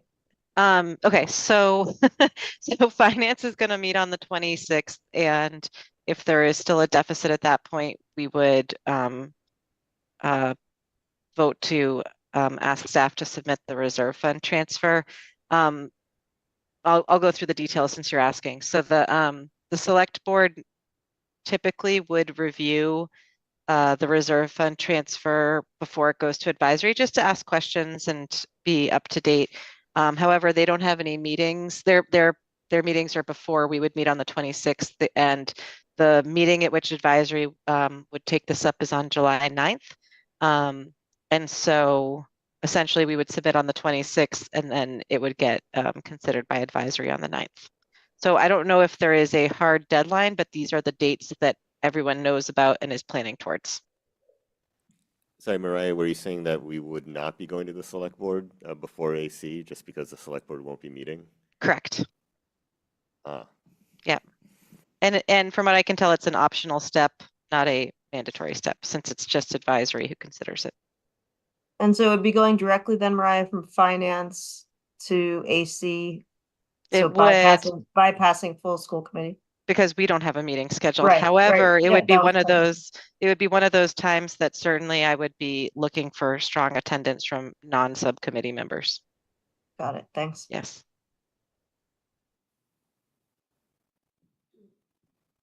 Helen. Do you know what time that meeting's at? The 26th is at 5 and the 9th, I presume, is at 7 because advisory typically meets at 7. Okay. Thank you. All right, if there are no more questions, let me look. I see none. So I think that concludes our update on the fiscal year 2024 budget. We now go to Suzanne for an overview and discussion of one of our core responsibilities, the superintendent evaluation. Thank you, Andy. If you would take out, if you're here, the evaluation report, so you can look at it or follow along. Are you going to put that up on the screen? Sure. So while she's doing that, just to let you know kind of the time frame, I expect that we will discuss this in workshop on August 8th. Is that correct, Andy? And Dr. Guillory will get us his evidence report and some things we need on this evaluation by mid-July, Dr. Guillory? I'd rather try to stick to the end of the month, but knowing that we don't have to go, you don't need it until August. Okay, so Or you won't be meeting until August. My goal would be to get it to you by the end of June. okay, great. Yep. Okay, great. Okay, here we are. So again, just a reminder, if you're new to the committee, you are not required to fill this out. It's up to you. Certainly, you can look at it and think about what you might be interested in thinking of for the coming year. So on that first page, it's really a summary. And the first page and the second pages are summaries. So we're going to go back to those pages in just a minute. So you can just flip to page 3. Now, we got a little confused last year. So under student learning goal and description, Dr. Guillory will put down which of his goals will be the focus for that. For the learning goal, he'll do that for the professional practice goal. He'll do that for district improvement goal 1 and district improvement goal 2. So he will take his goals that he has had for this year that we looked at several times this year, and he will plug those into which one of those categories. And that will be under the description. And then if you look at that smaller column, it says focus indicators. If you look down at the bottom of page 3, you will see the indicators for each of the standards. And he will let us know which indicators we are to look at for those standards for each goal. You're probably totally lost already. So let's look. There's going to be a student learning goal. He will have that description. It's one of his goals that he has. And he is going to tell us which indicators we are to look at for that goal. Probably under instructional leadership, I would guess, but it could be including things like commitment to high standards, or it could be managing conflict. But here's the deal. He picks out 2 indicators, and those are the only ones that we actually rate him on. So if you go to page 4, we'll show you an example. This is his performance rating for instructional leadership. He is only going, you can see there's A, B, C, D, E, and F. He is only going to pick 2 of those indicators. He will let us know which ones, and those are the 2 that we grade him on or rate him on.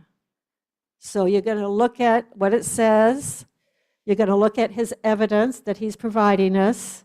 You're going to mark it either unsatisfactory, needs improvement, proficient, or exemplary.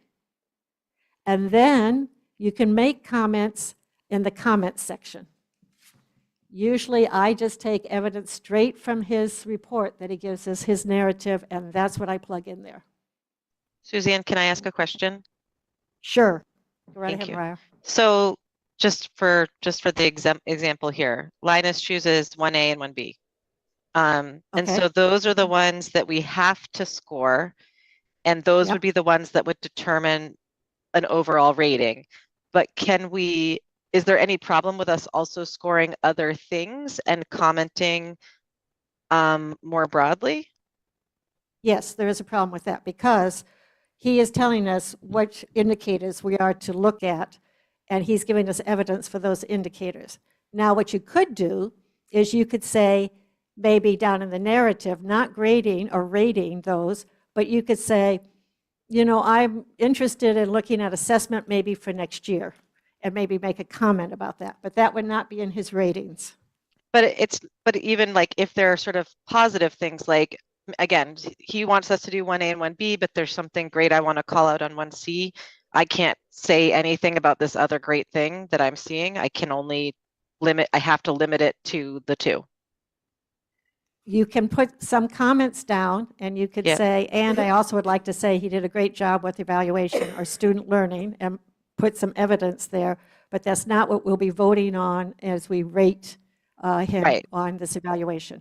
No, I understood the scoring was Okay. limited to those, but I was just wondering about Yeah. the comments and if we could sort of put some more in. Okay, You thank you. could put comments in, yes, yeah. Thank you.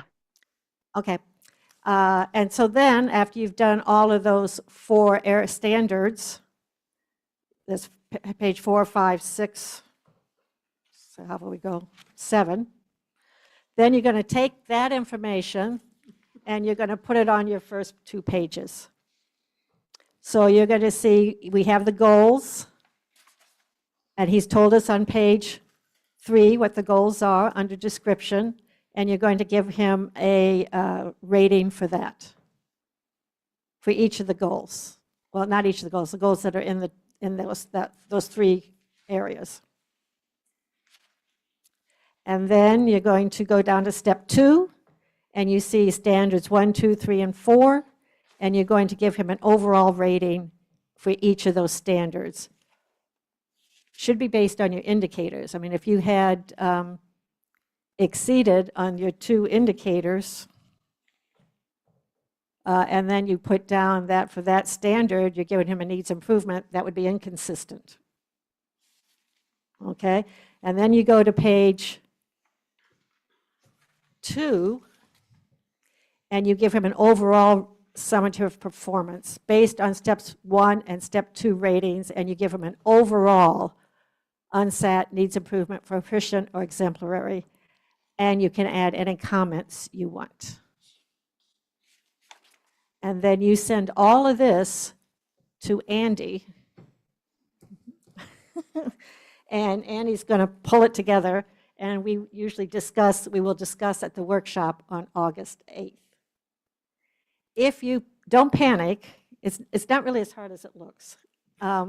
So Betsy, you will probably send out this form with Linus's information. So really, you really just have to concentrate on page 3 through 7, and there's just 2 indicators for each standard. So it's really DESE's intention that a school committee can only evaluate a superintendent on goals and evidence supplied by the superintendent themselves? Because we agreed to those. Right. So you can put comments, but the evaluation is based on what we have agreed were his goals. And when did we agree? I'm sure we did, but I just don't remember when. I think they were, At the beginning of the year. it was like October, November. I So we remember did- we things did. being presented. I don't remember them being agreed to. Right. Well, okay. He presented them. If we didn't think they were good, that was our time to say something. I mean, those are his goals. That's what he's working from this year. When Sorry. do we agree on the focus indicators? I also That don't he gets- recall either the presentation of the goal, much less our agreeing to any specific indicators. Well, so it says right on the form, superintendents I know what should it says in the identify. form. I don't Okay. recall us agreeing to any of these indicators or a presentation of those indicators?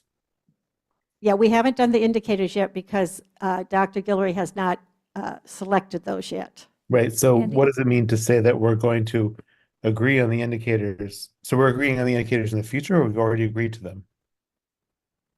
We are evaluating him on the indicators that he's going to give us for this year, and if we want to kind of change that a little bit, which it sounds like some people might, we might want to have a say about the indicators in the fall when we agree to the goals.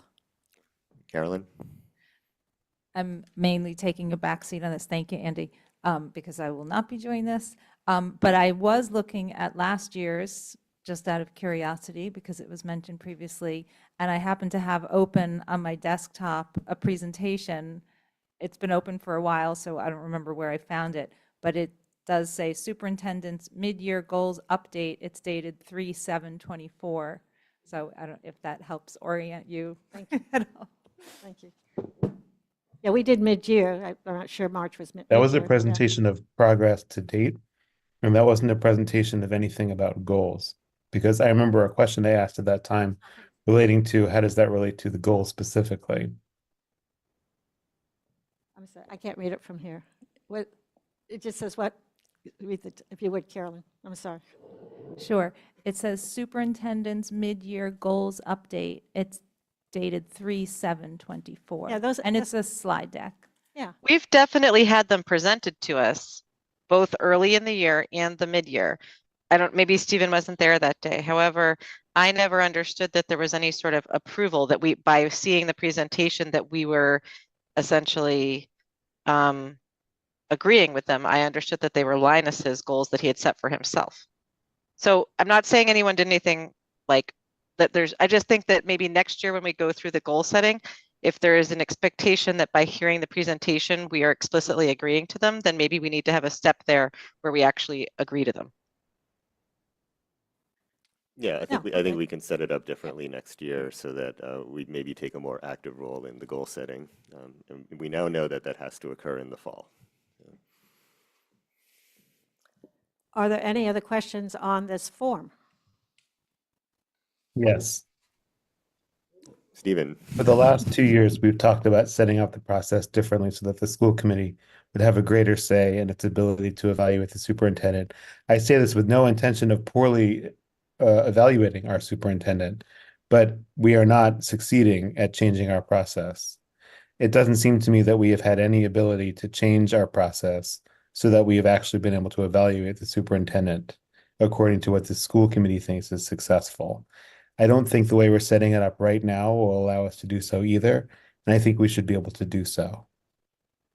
So Stephen, what would you propose doing? I'm not sure anything can be done now about the process that we're about to undertake, right, and finish. I think we should at least be able to August. negotiate what indicators we're evaluating the superintendent on. No, it's not. I was at the previous presentation. It wasn't a presentation of the goals. It was a presentation of progress made to date in a number of areas. None of them referred to goals specifically, much less goals that we approved. And I asked specifically about that at that time. Apology for my frustration, but this has been something that I've been asking about. Well, we are doing what DESE requires of us to do, and I think if you wish to talk about a different process that does still evaluate this, I mean, that does still look at this evaluation form, because this is what we are required to turn into Andy. It's a public document, and then we put one together for the superintendent. We could talk about that at the workshop and how we might want to do it next year. Remember, we have our own goals, which I'm not sure, I guess maybe at the workshop we should look at those from last year, because I'm not sure we did a great job on some of them, but it's time to revisit those and again come up with new goals for us. And then I think perhaps we want to talk about how do we help support Dr. Guillory with his goals. They are his goals. They are not our goals. They are his goals, but we want to support him. And this document is in keeping with the way that we evaluate educators. And so it's a familiar process. And I have to say that by streamlining it to not look at every aspect, but to look at the aspects where the evidence is there, makes it that much more interesting and in-depth instead of looking at all different indicators. So if you get stuck on this, just let me know and I'll try to walk you through it. As Sarah says, some of us are very familiar with this. No, I continue to be familiar with it. I'm objecting to the process as it's set up right Yeah, now. I hear you, I Stephen. don't think that I think we're setting it up poorly right now, and I'm thinking that we should change it. Yeah, I do think that when we have our overall discussion of pretty much everybody's goals over the summer, we this year can be much more intentional about making sure that our evaluation process And is so it's aligned to simply too goals, late, Andy, is your and that argument? we have. I do think it's too late to change it for what we're doing right now. It would not be fair. Part of our challenge last year was that that the form itself got in the way of the process. And so now we're fixing the form issues and that is letting us be a little bit more deliberate in the issues you're raising, Stephen. And I do think it's an opportunity for us to all be on the same page a bit more. So I look forward to our conversations where we refine the process now that we've gotten the form's peculiarities dealt with. Yes, thank you, Suzanne, for the very clear explanation. This is pretty much news to me, actually. Yeah. All right, I don't see any other hands up. Oh, now I do, Helen. So you know who you have to thank for this. The Bill Lupini and Rebecca Stone were the ones who worked on this when this was done at DESE. Yeah, I think Bill and Rebecca headed up the committee. Unless they've changed it, which I don't think it has been from my recollection. Oh, there is? Oh, so, okay. Maybe we'll see the new one, Stephen, and you'll be happier. All right, so this brings us to our one proposed school committee action of the night, aside from the consent agenda. So I'd like to turn it over to Mariah to introduce the topic of non-aligned hourly rates and stipends and make a motion so that we can have that on the floor for a discussion. Thanks, Andy. So at the Finance Committee meeting that was held on May 16th, we had reviewed the proposed non-aligned rates for the upcoming year. And we received the document with relatively quick turnaround. And so we didn't have necessarily all the time that we would have liked to explore it. And but we understood that there was time pressure to vote the rates so that the summer programs could occur in particular, so that the offer letters for those activities could go out. And subsequently, there's been one particular area that's been flagged as being discrepant from both within itself and discrepant across programs. Betsy, do you mind pulling up the file? And so I'll just keep talking while that comes up. And so the extended school year, and Faith Dantowitz came to us last week and provided public comment on this. Extended school year is the program, the summer program that's been flagged. And within extended school year, there's 4 categories of staff that participate in extended school year. And 3 of the 4 categories are offered per diem, their per diem rates, and one of the 4 categories is not. There we go. And so the proposal is for this first category, which you can see under the extended school year. So the PSB special education teachers and specialists, which were, when we voted it in May, were just listed as $56 an hour. Is to change them to per diem. And let me clarify and say that the paraprofessionals are paid at their current hourly rate. So it's per diem for the teachers and then the para rate currently. But it's everyone's essentially current rate, and the $56 an hour for the special education teachers and specialists was not the current rate. is the only one which is not their current rate. Mariah, So does per diem mean that you take your annual salary and prorate it per day? Like, right, that is what it okay, means. Yes. okay. And so, Helen has another question. Well, go ahead, Helen. it's not a per diem, that's a summer rate? It is not a per diem, that's a summer rate. This past year, they were all paid per diem, is my understanding, and then this year it was reverted for one category. So the proposal is to revert it back to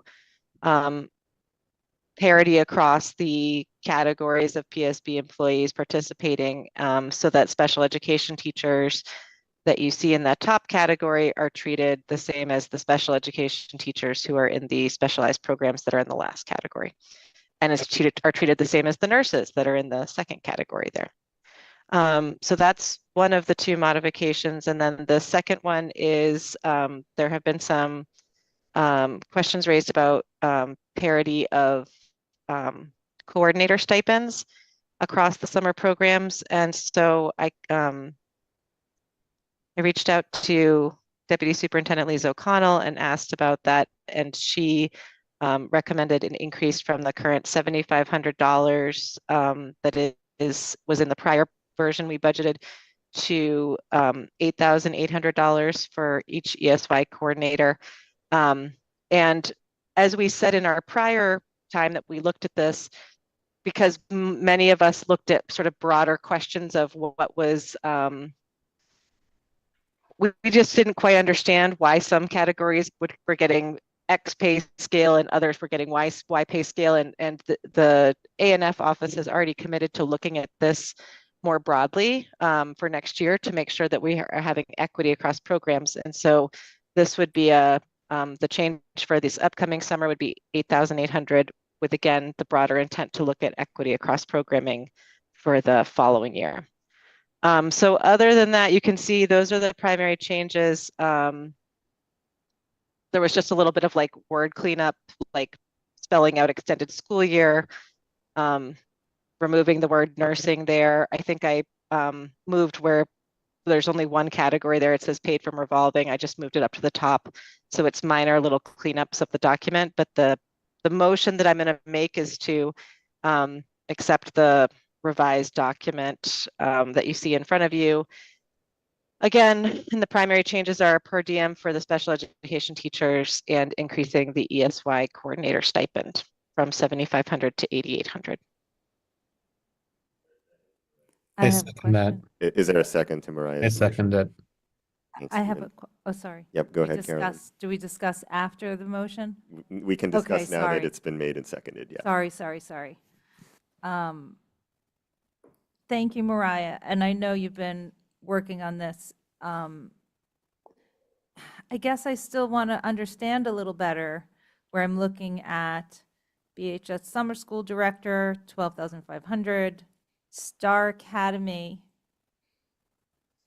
18,000 for a director.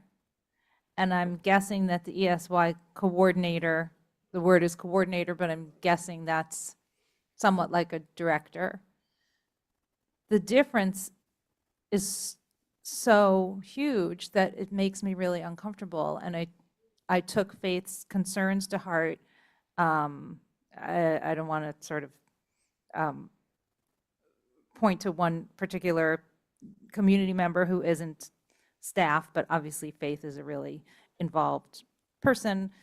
So I appreciate that this has gone from 7,500 to 8,800, but it's so shockingly different from the Star Academy that I just would like to understand how it is that, how was $18,000 for the director of Star Academy approved or proposed? What's sort of the history here? And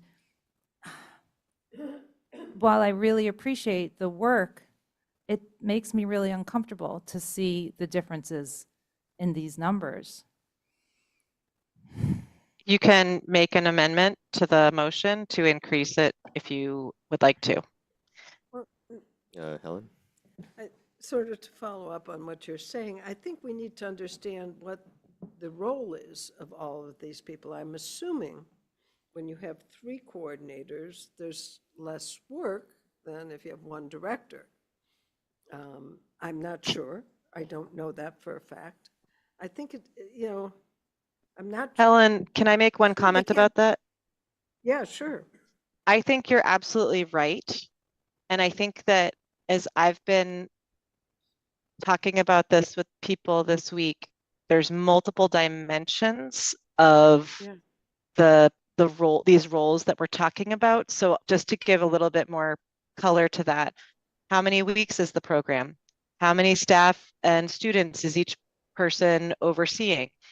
Is it a director role that has assistant directors or other sort of supportive staff, or are they working by themselves? So I think there's a lot more, there's many other variables that like we really, I don't think school committee is at all well equipped to parse, and certainly not parse on the fly. And I don't think that OTL and OSS are ready to give us all of the rationale for why one should be X versus Y. The 8,800 is on parity with the project discovery director, who there is one of, although they have an assistant director. So there is that parity there.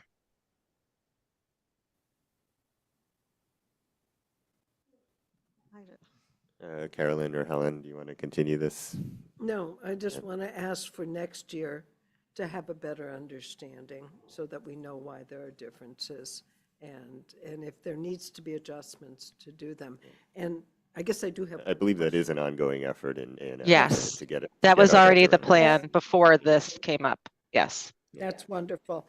And do we have the money to pay it? So the other information, and I think Lisa's online, but I'll try and summarize, Lisa, which is essentially, we were over budget last year. This is all funded out of a state. It's funded out of a grant. I'm sorry, I can't remember where the grant comes from, but essentially we were over budget last year. And from what I understand from Lisa, we will probably do a little bit, like we will be a little bit less over budget than we were last year, even with this change. Last year, we were funding our staff at per diem. We actually had more staff last year than we do this year. We're adding on some non-salary programming, but there is essentially, it will hopefully be, it won't be worse than last year, and it might be a little better. Is that an accurate summation, Lisa? She's nodding, so okay. That's accurate. Okay. And just to add that the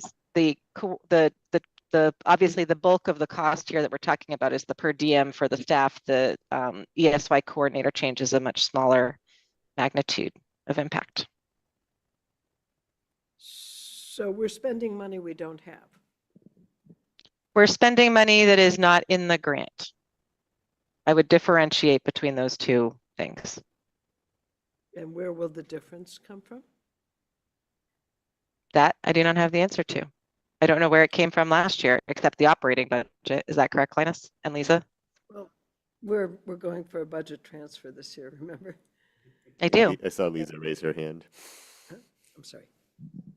In my last Go ahead, Lisa. conversation with Dr. Givens, the majority of our extended school year programming is written out of the IDEA grant, and then an additional 50,000 is in our operating budget. But we are, last year for FY23, we had 159 ESY staff, and as Mariah pointed out, for FY24, we're at 135 staff. So it is less staff, and we were funding at the per diem rate last year.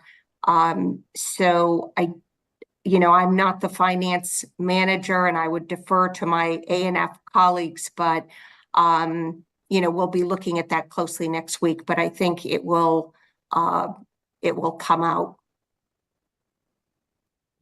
because of the reduction in staff numbers. It goes without saying, but we did have a chance during finance to ask about the process for setting these rates. And then, of course, Mariah has done a lot more since then. But we were able to ask those questions. Sort of. I mean, I think that the reality is that we did have some of these questions, but they weren't necessarily answered because they're questions that require a lot more time from everyone to really be able to come up with a good answer. But absolutely, we had flagged the need for this deeper conversation, and this is just one area where we've decided where we may decide that we're not willing to wait a year for these particular changes. Suzanne? Yes, I had 2 points, kind of still following the conversation with Helen and Carolyn. Is it possible that all our teachers should be paid the same rate? I mean, we've got 47 and we've got $56 per hour per diem.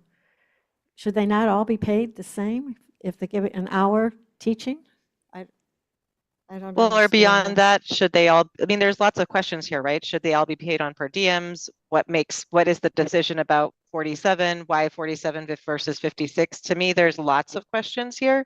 Yeah. When was the last time the hourly rates were raised? We don't have the history of the hourly rates either. And I don't think that they've changed in some time, but I could be wrong on that. I'm pretty sure, though, that in the document we had from 2019, they were the same rates. I'm pretty sure. Again, I'm not 100% sure. So there's lots of questions. And again, we all already voted this document because of the conversation we had. Again, we talked about this at Finance on May 16th, and on May 17th, full school committee voted this document with the same conversation of understanding that there are many questions about this, but this was the first time that the document sort of wrote down everything in one place, and this was the foundation from which we will have better information and better context for the rates going forward. And then the reason we're going back to the ESY is because every single category in ESY is per diem, except for this one category, or per diem or hourly, except for this one category. Could I just ask, Lisa, could you just talk for a minute about the ESY coordinators? You have 3 of them. Is that the same as directors, or is that more like assistant director, or is that more like team leader? I'm just wondering why that's at 8,800 versus 12,000 or 18,000. Well, thank you for the question, Suzanne. Again, I'm not a historian, and the discrepant rates definitely require our targeted attention. I think Dr. Fortuna and I look forward to sort of grappling with the differences. We know our ESY coordinators are working all 6 weeks full time. They're managing the IEP team meeting process, the service delivery to prevent substantial regression, scheduling, facilities issues, transportation. Their role is significant. If I were to think about it as an assistant director role, that would be closest, I think. Okay. Thank you. All right, is there any further discussion? Yes, there is, Carolyn. Sorry. While we're talking about where the money's going to come from, I did notice, and apologies for, I'm still catching up, and you all can at some point, like say, Carolyn, you can't say I'm catching up anymore, but maybe give me till like August. I do notice in the Star Academy, there are 2 TBDs. So in terms of where's the money coming from and these questions, can anyone speak to that at all? Jody, are there currently, or were there in the past few years, assistant directors or team leaders for Star Academy? Or has the director been doing that themselves? And is that possibly why part of that is TBD? I don't know if Jody's still there. I'm asking, and oh, there you are. Okay. I'm here. I don't know if in the past there has been, only because I only have 1 summer under my belt. I do know that I'm in agreement with Caroline that that salary is not correct, and we've been working this year. It's actually reduced from what it was last year. Last year it was more than that. So we're working, and Lisa and I will grapple with how to best align our program director salaries. And sorry, just to be clear, I didn't say it's not correct. I just said it's really different from Yeah. the others. Maybe it should be double or triple. And my question really is, I guess, is there an intention to hire an assistant director or team leader where we have TBDs? There is Yeah. for an assistant director. So that'll be additional cost. Yes. All right, Val. Thanks. So it seems to me that the higher rates and numbers are in the grant funded categories. And I guess my question, I don't know if it's for you, Jody, is do we write those rates into the grant? Do we report on them? Are we, I guess what comes first, the chicken or the egg in terms of the rate and the grant? Because it does seem to me that the general fund rates are the ones that are substantially lower than those that are grant funded, save the change in ESY this year. The grant comes first, then the salary for, at least for the grant funded ones that OTL is responsible for. So like Star Academy, that's funded through the METCO grant, or which grant is that? It's funded through the MECO grant, yes.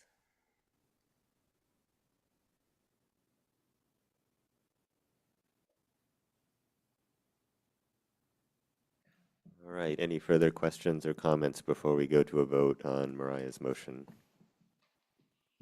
I see none. So, Carolyn.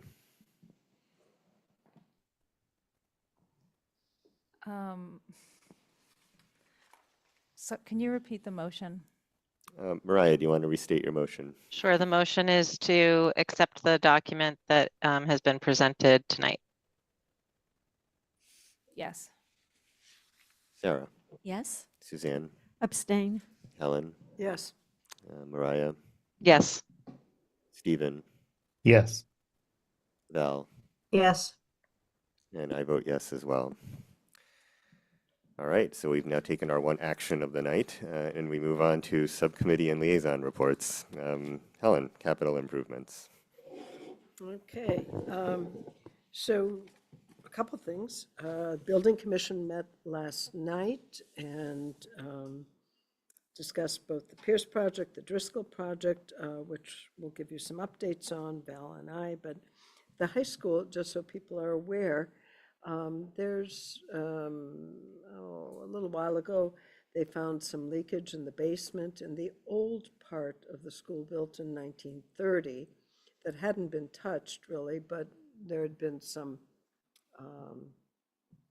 they're not sure why everything happened, why there's leakage, but in old buildings that happens. Anyway, they're looking at solutions for it, and that will be worked on, not this summer, but the following summer. It's not urgent. It's something that can wait till next summer, and they're doing the plans now for that. The monies will come out of the high school project. I think, it's basically an engineering project that they're doing to shore up and make sure that the leaking stops. Pierce School, we had the Pierce School Building Committee just before this meeting. Andy, thank you for getting there in time, though I didn't ask you for your vote, and I'm sorry about that. Thank you. Yeah, I was driving on the highway. I figured I'd probably better not to Thank you. disturb you at that point. Things are moving along very nicely, actually. The 60% documents are going to be submitted once the school building committee votes it next week to the MSBA. We have estimates both from the contractor and the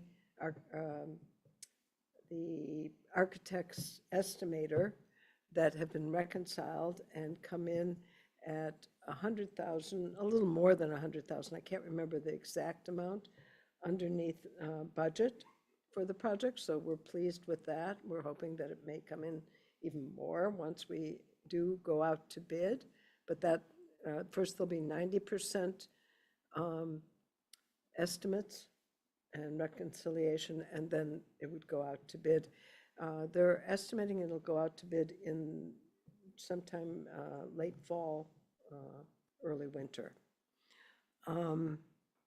The Article 97 is moving along also. There was a meeting, tabling event at the Pierce School end of the year picnic, which had many of the residents in the area, plus the Pierce School at that event. There were probably about 600 people there. And the table people were coming up to it and asking questions, getting information, etc. That's part of the Article 97 process, along with the 2 other meetings that were posted and people could come to and ask questions. I'm trying to think what else of import. They will start putting up fencing and stuff as of July, I think, 5th or 8th. No, not the 5th, 8th, the following week. And secure the building so that people can't get into it and cause any kind of damage. Not that the building's going to stay, but you don't want people in there in the meantime. There will be a newsletter that goes out to anybody who wants it, but especially to the neighbors in the area, notifying them a week ahead of time or 2 weeks ahead of time of what's planned. The understanding is that in order to take down the bridge over School Street will need to be closed. Their thoughts are to do it during the summer when the traffic is less and do it on a Saturday. That's still in process, but that's the hope. Did I leave out anything? Well, go ahead. Let me just continue on Article 97. I did have a chance to speak with Representative Vitolo, who said it is moving along. It's come out of committee, and there were like 3 processes that happened, and there's another 5 or 6 that still need to happen, but he seemed to be optimistic that this is going to happen by July 31st. Andy, what did I forget? I don't think you forgot anything as far as I know. Oh, okay. Val, is there something you would like to say about Driscoll? Sure. So Driscoll's moving along, full steam ahead. Geothermal continues to be drilled. And with students departing the building on Tuesday, they'll be working really at 110% on completing the geothermal and beginning work on the field and the landscaping. So knock wood, the commissioning of geothermal should be done in early September. Discussions now are on solar for the building moving forward, and transitioning over to geothermal as a primary after the wells are commissioned. And Helen, do you have any update from building commission that?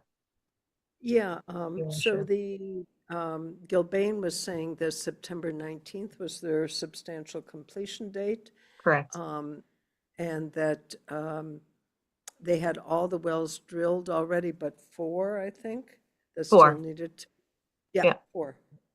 And that was about it. There's still contingency money, and we didn't have any change orders, I don't think, this time from Driscoll. There is a question about putting in humps on Westbourne Terrace that apparently has come up. Traffic calming on the Westbourne side. There's a difference between a bump and a hump. The high school has humps. There are some places in town where there are bumps that you just hit the bottom of your car on. That's the difference. So they're wider, they're softer. And, but they were talking about 3, which seems a little bit excessive on such a small street, in my opinion, but I don't live on that street, so I don't know. I think there's concern about the field access and how many folks are going to be accessing from that side and student safety. It came up really through the community and with more activity happening on that side. It had been really quiet. Westbourne had been a really quiet side of Driscoll for 100+ years, and it's really activated now. And so there's some concern among families about traffic calming on that side. I think it has to go to the Transportation Board, is my understanding. It before does, even. yes. And it's not clear that it should be a project cost as opposed to a DPW cost. So Right. there's more to come on that one. Speaking of traffic control, I don't remember, Helen, whether you ever updated this committee about the select board's reversal of the T-board's decision No, about thank you Pierce, very much. the curb So cut in the garage. I didn't because I didn't. I should have last time. So the transportation, there was a neighborhood group who appealed to the select board about the decision of the transportation board the transportation board had originally, I did do it because I was showing the streets. I did talk about it last time. Okay. That's why I remember, because I was about to. I couldn't remember what you'd said at which meeting. Thank you. Yeah. But I think the question is still ongoing, and it may be something at some point that we want to weigh in on, because it doesn't seem to make sense to me. Yeah, I mean, today we heard quite a bit from our principal at Pierce about the dangers posed to students by forcing every single car to go through the Washington Street entrance And out. at the same time as all of our students are trying to get to Pierce by the same route. Yeah. Yeah. It's not, for the functioning of the school and the town, and the functioning of Washington Street, because what it does is it puts all the traffic onto Washington Street as opposed to dividing it up. Presently, there are 4 entrances to the garage, 2 entrances and 2 exits. And this would limit it to 1 entrance and exit in the same place going So out. there's a Washington Street entrance and exit now? No, what happens is you come in through Washington Street, you go out underneath Pierce School. And sometimes they open both sides so you can go out both ways. But in the morning, it's all in that way, out the other way. And the school has 1 entrance and exit. And this really limits it in many ways. And, there are a number of issues in terms of why this is not a great idea. You can't go in the school street entrance to the garage now? I mean, I've never parked. To which garage? The Pierce School No, that's the garage. way they go in. Oh, okay. But it's that a entrance will circle. go. There's that a entrance, circle, and one goes to one side, the town garage, to the other side, the school Okay. garage. And that entrance won't exist with the new building. And so everybody Okay. will be forced to go through that little entrance by the library, between the library and town hall. But currently, all the cars go in School Street. No, There's also Washington for the Street. school or for town? Well, for either one, just all No. the cars. No, There's 2 now. yeah. Thank you. So there's 1 entrance to the school and 1 entrance to the town garage. They're separate. This would put them together. Got it. There are many. Thank you. And the thing that we, the schools, only asked for the curb cut to be able to have the garage have a second egress and entrance. The Transportation Board were the ones who decided to eliminate a left turn lane that I think sparked most of the issues for the residents. Because then they were concerned, if you can't make left onto School Street, traffic would go up towards Auburn Street, further up, and make that left. So that's just to give everybody the background, so you know if somebody comes and talks to you about it, what the issues are. The architects are looking at it. It's costing us $63,000 to redesign that area because of the elimination of the the sidewalk gets smaller. That's the other piece in terms of safety. Jamie was talking about that. The sidewalk in front of the multipurpose room and the gym is what it is presently, which is a very narrow sidewalk for such a big school. So. All right, Suzanne, curriculum. Oh, and wait, Oh, one you're other not thing. done. All right. June 20th at 4 o'clock, we have a capital subcommittee meeting where we will be discussing summer work and other items. Okay, curriculum met on May 21st. Some of the items that they're working on in OTL, they were having a final meeting with The Hill on their literacy review. They're ready for summer school. They're looking, we talked a little bit about curriculum and of course the recommendations, and it would then culminate in the literacy plan that we saw tonight. And they're talking about screeners for literacy for grades 4 to 6 and possibly screeners and diagnostics for math. Those are just kind of big generic topics. We spent some time on the grade 9 English class. This year they have 5 sections. Next year of the homogeneous classes, or heterogeneous classes, I want to say. Sorry. And next year they have 10 sections already signed up. So the students are signing up for this class, and they're going to continue to see how that goes. They'll probably come back and talk to us maybe in January to see how that's going. And then we talked a little bit about world language. There's a task force on 6 to 12. There's an action plan. They're having a review there's 11 recommendations. We haven't really gone through all of it yet. Talking about professional development for world language, assessments, schedules, particularly 6 through 8, and talk about the seal of biliteracy that we've talked about maybe offering and how we could get there.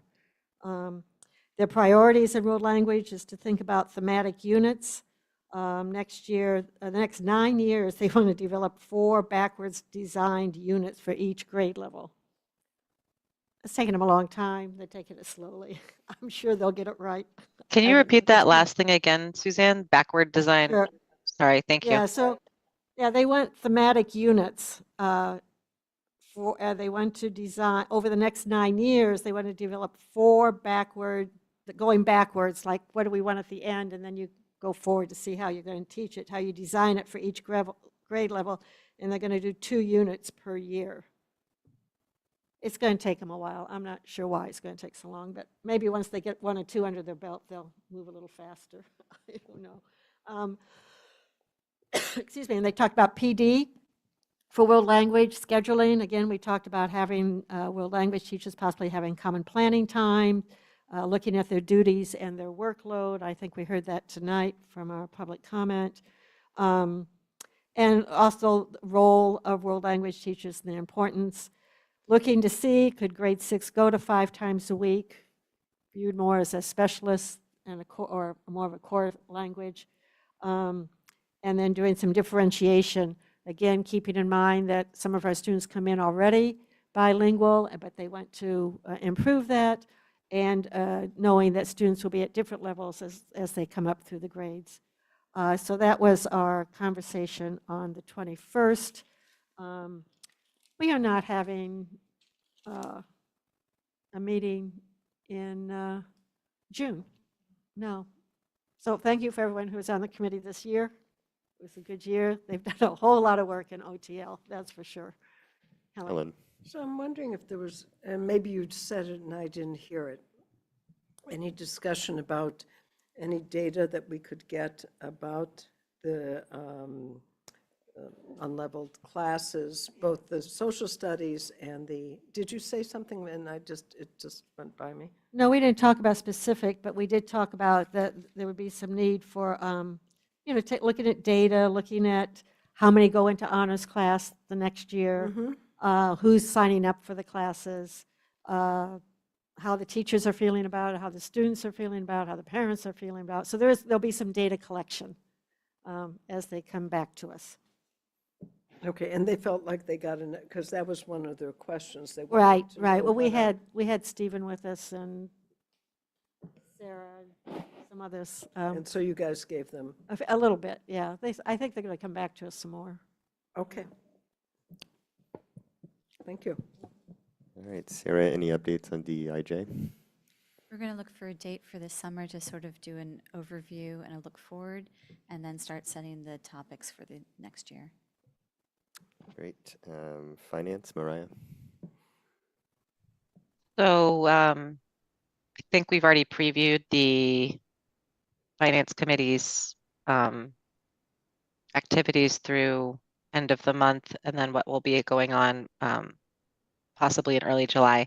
The other thing I'll just mention is that I believe Betsy will be reaching out to the subcommittee members to look at scheduling, I think 2 meetings in July and 1 in August, so that fingers crossed we can finally get through the redo of the finance policy. That's the big plan for the summer. And that's my Great. update. Thank you. Val, government relations. No new updates since last week. Hopefully we have an update in mid-July on the final budget. Mhm. Suzanne, negotiations. We met this week with the BEU to talk about BEEP. We're getting closer, but we're not there yet. We hope to meet again next week. It's been confirmed. We're meeting on Thursday of next week. All right, thank you. Stephen, policy. We met this week, last week, recently. This week, thanks. With MASC Field Director for Brookline, Jim Hardy, who came and gave us, it was like a workshop. And he helped set our expectations about what a policy subcommittee could and should be doing and what are some good practices in Massachusetts policy subcommittee activity. One major takeaway, I think, for all of us was that policy subcommittees ought to be turning over their entire policy manual with more frequency than we have. He suggested doing it every 2 to 3 years. So it's a goal for this policy subcommittee to start the process of going through the entire policy handbook one section at a time. And making some slow and steady progress. Another thing we learned is that maybe only some of us learned it, maybe the rest of you know this, is that the MASC does a review for legal compliance of district policies for a fee. It has a bunch of feed services, but that was one I thought the full committee might be interested in learning about. For $3,500 for the first year and $950 per year thereafter, they will continue to review district policies for compliance with state law and statute and other requirements. And there are some, just at a cursory review, he found some of our policies that were out of compliance. What else are some highlights? That's it. It was devoted to that workshop. We asked a lot of questions. I think another point for me was that he stressed for us that the school committee should be reviewing policy handbooks per school. That's a practice that I think we are not practicing. So I think we should, and if in the next meeting, I'd like to, per conversation with you, Dr. Guillory, talk about how to engage better with school leaders, especially surfacing what issues they see as pressing and how the subcommittee could best respond to them, but also respond to them on what process would be best for them in reviewing school-based policies. So anything else from those who were there on what they thought was an important point to bring out at that meeting? Mariah has her hand up. Mariah. Well, before we go to those, just Yeah. if there are any other points from the meeting that people want to raise. I thought that it might be worth repeating when you asked about how sometimes things end up in policy because they're generated from the community, and we weren't sort of sure if that's the best way to decide that that we need a new policy at that time? Did you feel like you got an understanding after asking that question?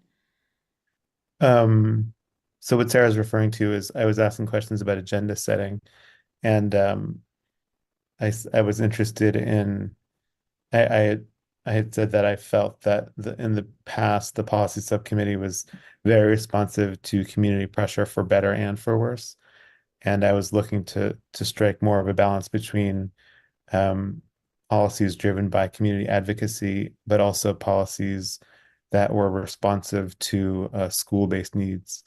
And I was looking for good practices on how to set policy agenda other than turning through the entire policy handbook, which it looks like that will take up a lot of time on the policy subcommittee. And I think the answer was just to simply work with the administration to engage the school-based leaders. Well, if you can finally get the finance section updated, that will be wonderful. Yeah, that's been I think hanging if we, for like 2 I agree years. with you, Andy. 1982. That was the last time a lot of it was Really? done. So I don't think yeah, that's the oldest. it There might are not be. some that are older. There are some that are older Yikes. from the 70s too. So Mariah had her hand up and then Helen, unless you were responding directly to Stephen, Helen. I was responding Oh, directly to okay. Well, then Steve. why don't you go ahead So then? one of the things I took away was less is more, you know, in terms of policy, that we really need to sort of think through, you know, is this something that is really critical that we need in order to run the schools or whatever? I mean, that was one of the things I took away. Two things. One is Stephen, maybe we could, and I'll follow up with you separately, the policy on life, or I can't get it right now what the policy is called, but the draft policy that's life of the school outside Life of of the the school, school yeah. day. If there's some opportunities to talk with MASC about policy, like first off, compliance with the law, and also policies that may exist elsewhere, because they have such a great overview of what that looks like. And then the second thing is that one thing that I don't know if this is a policy thing, but maybe it could be, is the actual medium by which our policies are shared. And the town is just switching over its bylaws to, I can't remember the name of the platform, but it's one that's specifically designed for policy and bylaws. And so we might want to, and I don't think it's very expensive, and it might be an opportunity for us to have policies that are more accessible and manageable for the Thank you for public and bringing for that up. us. Yeah. But that was actually explicitly docketed in the meeting as policy accessibility. And I wanted to raise the topic of good practices in electronic dissemination of policy documents. So knowing that the town is moving to a new system is really good to know. I The want zoning bylaw has already been Oh, transferred, that's and great. the town bylaw, I believe I heard at town meeting, will be transferred, like complete in August. So I believe Ben Kaufman is overseeing the town bylaws, so he might be a great resource for you to Thank you. It would be check great to with. connect offline on that topic because I asked Dr. Guillory if a PSB resource could be put towards it over the next couple of years, but also we tried to figure out what the price of contracting with MASC would be to do it through them. But definitely a goal that I've got for the policy subcommittee over the next year is to figure out how to make our policy simply more accessible. Betsy, has done an amazing job with what we've got so far, but taking it to the next level so that beyond scanned PDF, so that it's all electronically searchable and browsable and very user friendly. And I think that this new software actually allows you to, some way that people understand, layer revisions of over time so that you can see what's been changed and when in a Like very, everything. I don't know how it works. I haven't seen it. I've just heard great things about it. So it'll be great to get the details. That's great. All right. Oh, Additional and I am looking to updates. schedule one Oh, summer meeting of the policy subcommittee with the administration's availability.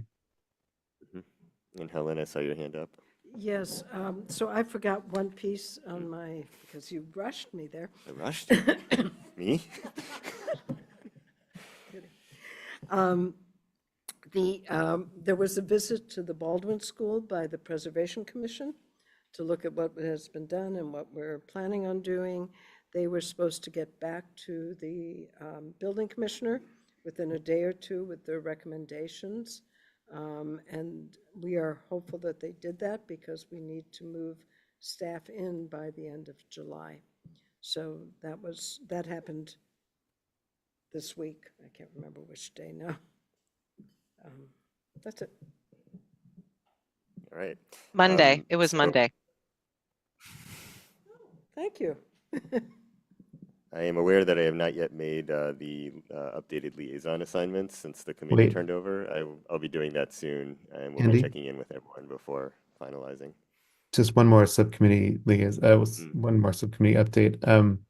The Sustainability and Climate Task Force met in person for the first and probably only time last weekend for a 4-hour workshop in which each of the subgroups shared out and workshopped their recommendations that they'll present to the full committee whenever we're able to docket it in the fall.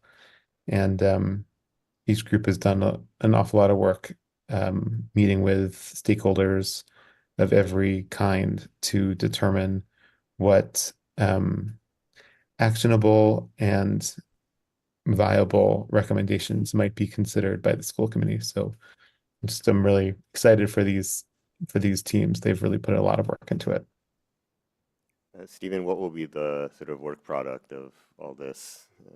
It'll be presentations to what I'd like to propose are workshop presentations to specific subcommittees to work through some of the recommendations a little bit further, and then one full presentation to the full committee during which specific recommendations will be made for the school committee's consideration for adoption, that they might be policy considerations, financial considerations, or other considerations.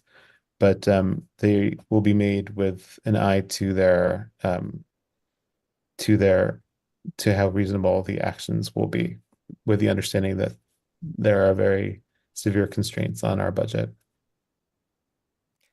Are you also looking at a written report? The written report, no, the report will be the PowerPoint. Just the PowerPoint. Okay. Yeah, I'm just there's thinking of backup BFAC documents.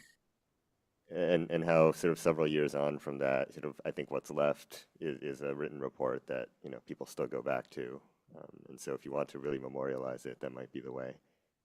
Okay, good feedback. Thanks, Andy. Especially for something that things that might not be implementable right away, but people will want to keep coming back and thinking about it when times change, like the BFAC recommendations. I think it's really valuable to have a written report and not Okay. just a PowerPoint. Thanks.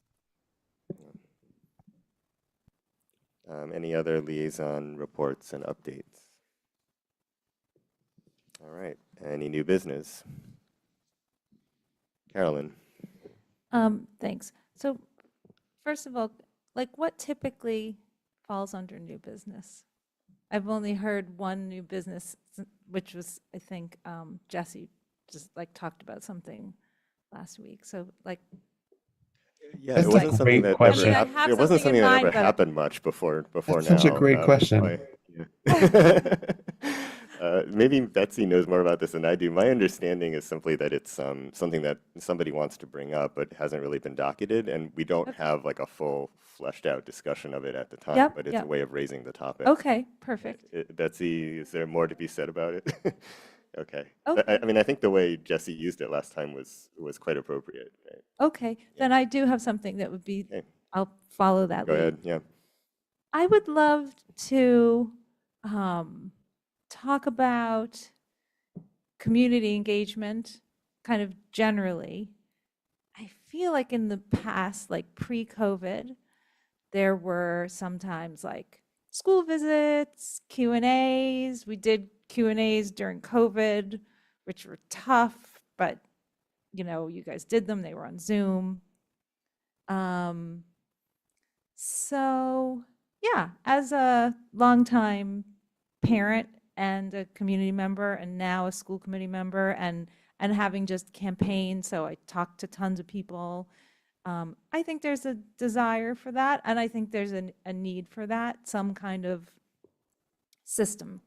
And I'd be willing to, I don't know, like propose something, or maybe we can talk about it in the summer workshop? Yeah, this is something that I think is talked about every summer at the workshop, and we always write down sort of a set of things that we want to do that year, and most of them don't actually happen. And I you'll see want that to this I past want to year, a lot dispute of the things that didn't happen either. Andy, I want to dispute that Yeah. characterization, which is Well, okay, but some of them don't actually happen. well, Yeah, we so, talk about aspirational things and some of them we do and yeah. some of them we don't. We don't say we're doing all these things, but I do think that there's room for doing more things. And yes, I believe it's on the summer workshop.